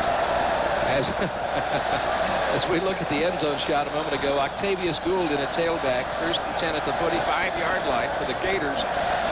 And Kerwin Bell gives off to the fullback straight up the middle, and he's really swarmed under by Georgia's defense as he hits the line. Steve Boswell, the first guy there to make the tackle as we look at the magnificent defenders. Steve Stipe, Clifford Charlton. Steve Stipe and Clifford Charlton, the linebackers. Way to go, guys. They've only given up 3 points here in this second half. Ferguson in at fullback right now, Jim, and Octavius Gould seeing action at tailback with a sore ankle. Rather surprised to see him in there right now. 2nd and 10 at the 45-yard line. Probably going to spot playing some of the injured players. Gould gets the carry, gets across the 45 to the 46. So that was pretty tough. There you see the clock, a little over 4 minutes to play, 31 to 19. Florida leading Georgia. Darrell Woolard, 21, checks in, and Mark McGriff comes out. Georgia needing 2 touchdowns, obviously, to win this game. A touchdown and a field goal will do them no good. 3 minutes and 50 seconds left in the ballgame. Looks rather bleak for the Bulldogs right now, and the Gators are celebrating. Here comes Florida now as Kerwin Bell comes to the line. 3rd down 9 on the 46-yard line, and Kerwin Bell is calling a timeout, and we'll be right back with more. But first, let's take time. Do you know what Suncoast Spa Outlet is doing to the competition? Right, they're blowing the lid off high prices and giving you better quality spas at a lower price. Now that makes good horse sense. Suncoast Spa Outlet has a simple theory. Sell the customer what he wants at a price he can afford. So if you've been interested in spas before, but thought you couldn't afford one, gallop on in to any one of the 5 convenient locations of Suncoast Spa Outlets, where our prices will simply make you explode with excitement. Oh, no. Tomorrow, Bing Crosby and Grace Kelly star in one of Hollywood's top musical classics. Like Barbara, don't dig that kind of crooning, chum. Making love is quite an art. Frank Sinatra co-stars High Society tomorrow night at 8 on Your 44, where we're bringing home the movies. Yeah, that's terrific. Third down 9, ball on the 46-yard line. 3 minutes, 37 seconds to play. Florida leads Georgia 31-19. Took a timeout right there to get the right play in the game that they wanted to run. Didn't want to take any chances in having the wrong play called. Bell all the time in the world. Scrambles out of the pocket, looks, throws a short one, and it is incomplete. It was intended for his fullback coming out of the backfield, Dwayne Ferguson, but it falls as incomplete. And so that means 4th down, and we're going to see McAndrew.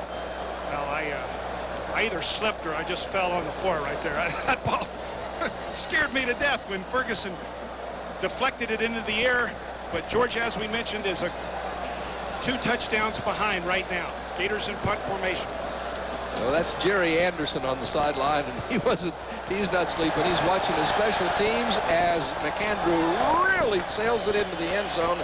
No return on the play. It'll come out to the 20. What a beauty of a punt under pressure. Georgia coming for the block, trying to knock that football loose.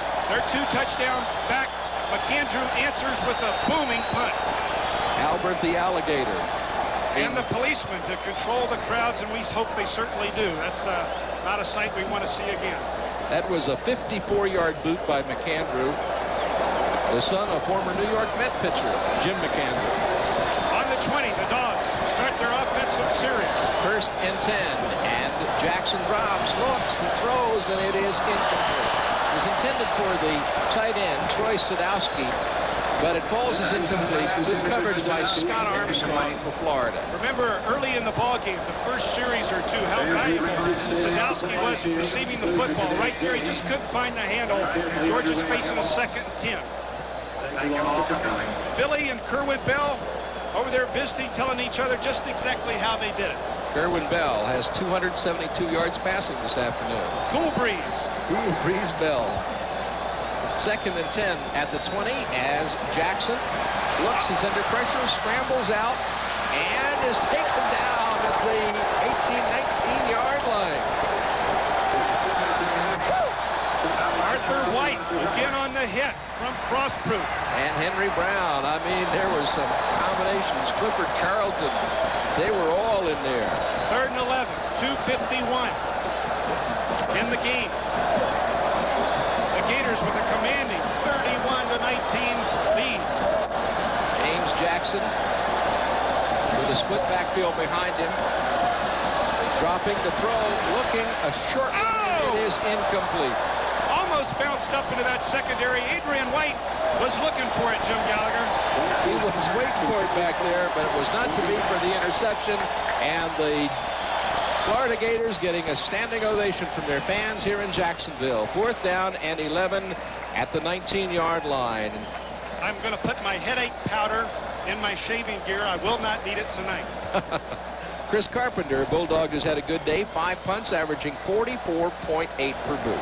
What a ball game the University of Florida Fighting Gators have played here in Jacksonville against an excellent football team, a team that had 1 loss in the Southeastern Conference, 2 losses overall. Carpenter sails it, and Kerry Watkins takes it down, and Fair catches it at the 33-yard line. So it'll be 1st and 10 for the Gators.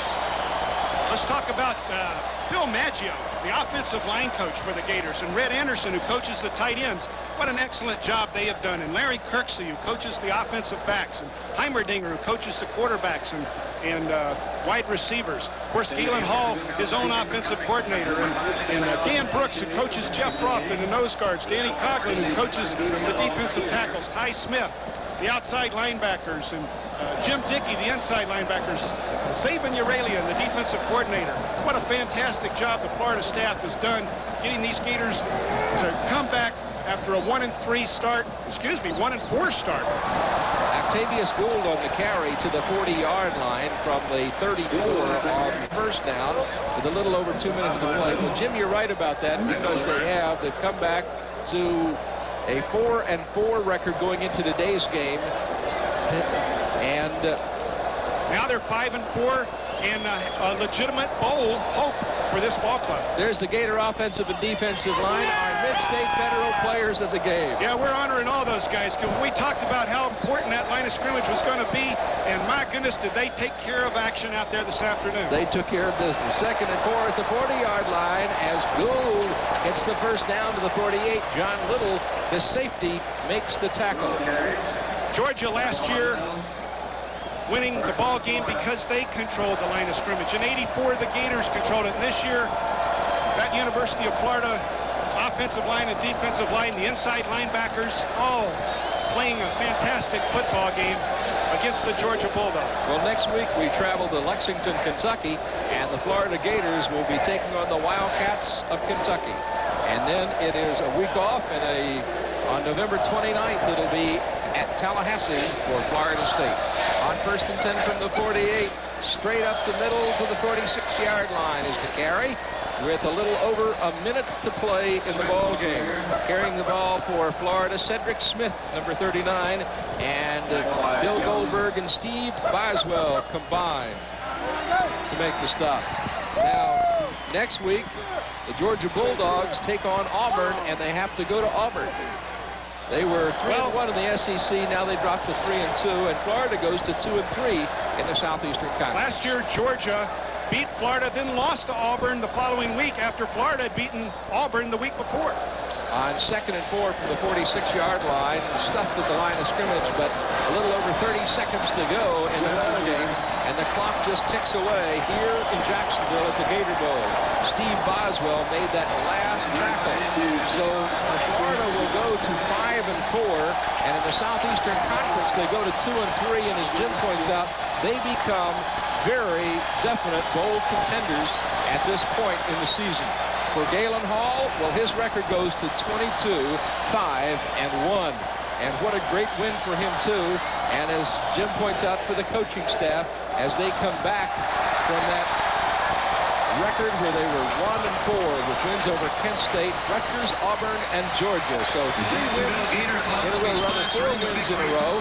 Kent State, Rutgers, Auburn, and Georgia, and the last 2 coming over traditional Southeastern Conference opponents. And for Florida, Auburn, and Georgia representing 2 of their fiercest rivals over the years. What a contribution the freshman made for Galen Hall this afternoon. Stacy Simmons coming up with a big catch. Darrell Woolard playing an excellent game at wide receiver. Mark McGriff doing a nice job at the tight end position. There you see big Jeff Zimmerman, the Hulk, number 74, 320 pounds of speed and agility. Charlie Wright, number 60. Look who Kerwin's going over and patting on the back.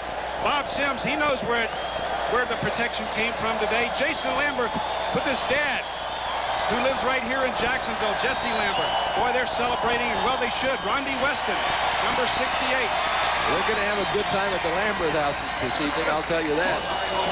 Final score, Florida 31 and Georgia 19. And what a different ball game this turned out to be from last year. And from the first quarter, my goodness, did Georgia ever take control of this ball game early in the first quarter? Most of the first quarter. The Gators came back very strong in the second quarter. Then the second half, it was pretty much all Florida Gators. We'll be back with more, but right now let's take time out for these messages.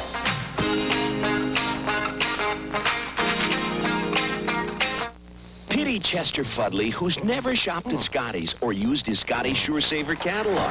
Fudley doesn't know it's overflowing with sure savings for the home and yard. It's filled with Scotty's guaranteed lowest prices and comes in handy when unexpected problems drop in. With Scotty's, you're sure to save money and time. We have the most convenient locations in Gator Country, and we're open 7 days a week. Check your mail or newspaper for your Scotty Sure Saver catalog. Save it for a rainy day. We figured the only way we'd ever offer an HMO healthcare plan would be to offer the best medical services you can afford and the quality care you expect.